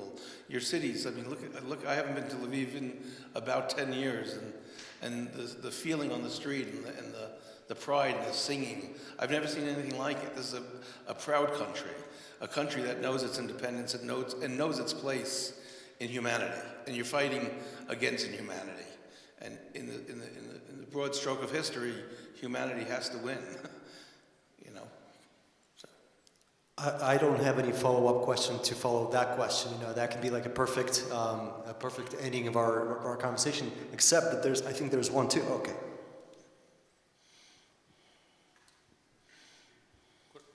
Ви розумієте українською? Все розумію, я постараюсь. Maybe I try in English. Roman can help me. If we look for some news about this partnership between US and Ukraine, and if some mayor posted this on Facebook in United States, and we can find very bad comment and very aggressive comment below this news. How US can fight against this? I want to stress I'm here as a bureaucrat from the Library of Congress who administers the Open World program, and my life and my work is outside of politics. My work is to work with Ukraine for a better future for Ukraine. But to answer your question more directly, what we can do with our resources and our Congress and what I think both parties agree to is we can fight disinformation. We could show the world. We bring many groups of journalists. We bring many groups of, but you know, we're not an agency of the government like the Congressional Research Service that could point it out. We could develop the infrastructure in Ukraine to fight it by Ukrainians, because you know it better than I do. So I'm sorry, it's not a glorious answer, but we could build the infrastructure. We could help you develop your investigation journalism, your ability to point out corruption or not dishonest reporting and propaganda. So we can only work together to fight it. And I mean, it's been incredibly effective, in this kind of hybrid warfare as something we've never seen, and we're behind the curve. I think Ukraine's winning on the battlefield, in the field of emotions and greatness and beauty and future and decency and humanity. But they have a very, very cheap and effective weapon. So maybe we need to do more groups on disinformation. You know, when you bring a group from Gramada, we bring 2 or 3 local journalists who will point out this article that is just completely a lie. Right now I'm seeing man on the street interviews in Kiev kind of saying, oh, we're so tired of the war, we just want some solution. We want a deal. So, but then they leave out the rest of it. You know, so it's very effective use of cutting the interview short. And then the next question is, but were you willing to give up any land? And of course the answer is no. But it's something we all need to combat, and it's a great blight. And AI also, what we're facing with artificial intelligence in the future, it's a battle. And just like this battle against terror, this battle against atrocities, it's also the battle of disinformation.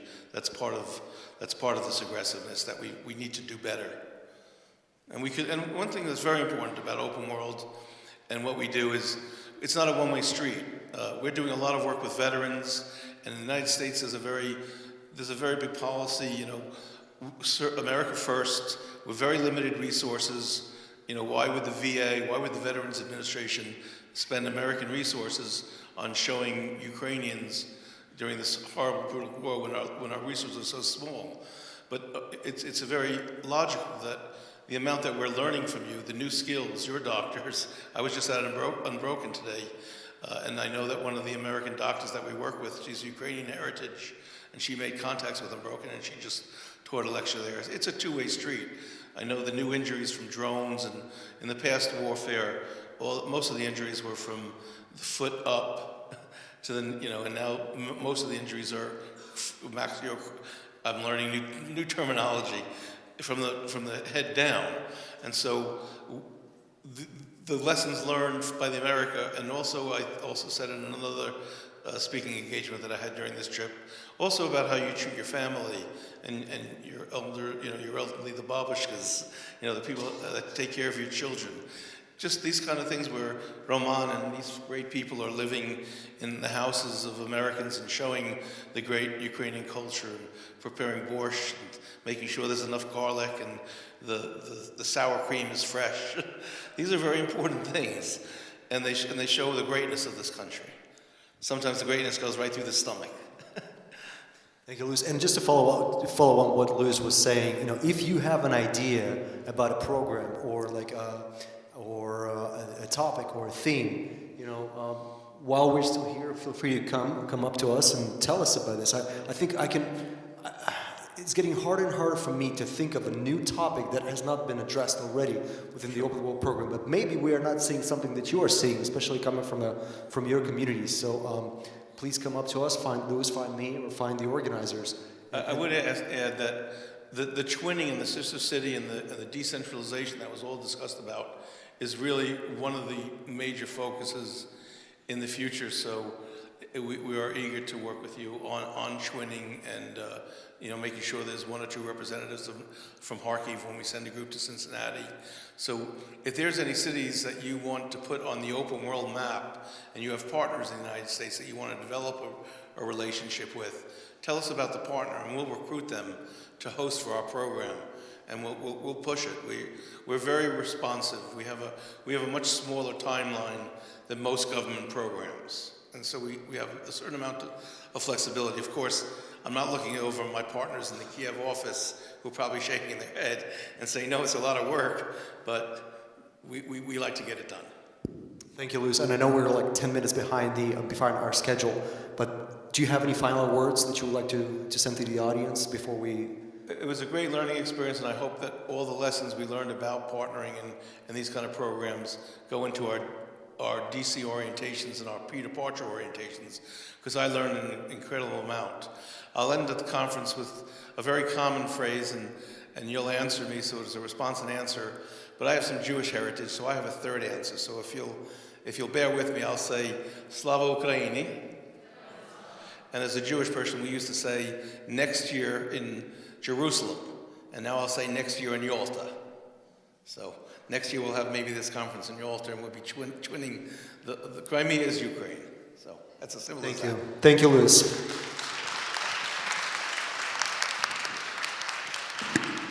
На цьому наш день сьогодні завершується. Світлана, чи є якісь оголошення, якісь housekeeping? Дякую. Я попрошу ще оплески для Романа, як модератора. Дякую. Дякую. Я дуже приємно вражена, бо зараз 18:23 і наша зала практично повна. Це круто. Дякую вам. Я маленьке оголошення маю. Ми завтра працюємо в іншій локації. Ми навмисно ускладнили собі життя, щоб зробити яскравішим ваше. Це нова локація, новий інформаційно-освітній центр Шевченківського гаю. Там неймовірна атмосфера, сніг, дерева, природа і 100-літні і 200-літні хатки. Словом, в 9 ранку трансфер буде чекати вас біля обласної військової адміністрації. У вас є в програмі на бейджі тут QR-код, і воно поведе прямо на цю локацію. Ця локація в пішій доступності від готелю, це дуже близько. Там будуть великі жовті автобуси з табличкою нашого форуму, будуть вас чекати. Я бажаю використати цей вечір для нових знайомств, розмов. І бажаю гарно виспатися без тривог. Чекаємо вас завтра. Дякую. Оплески усім партнерам.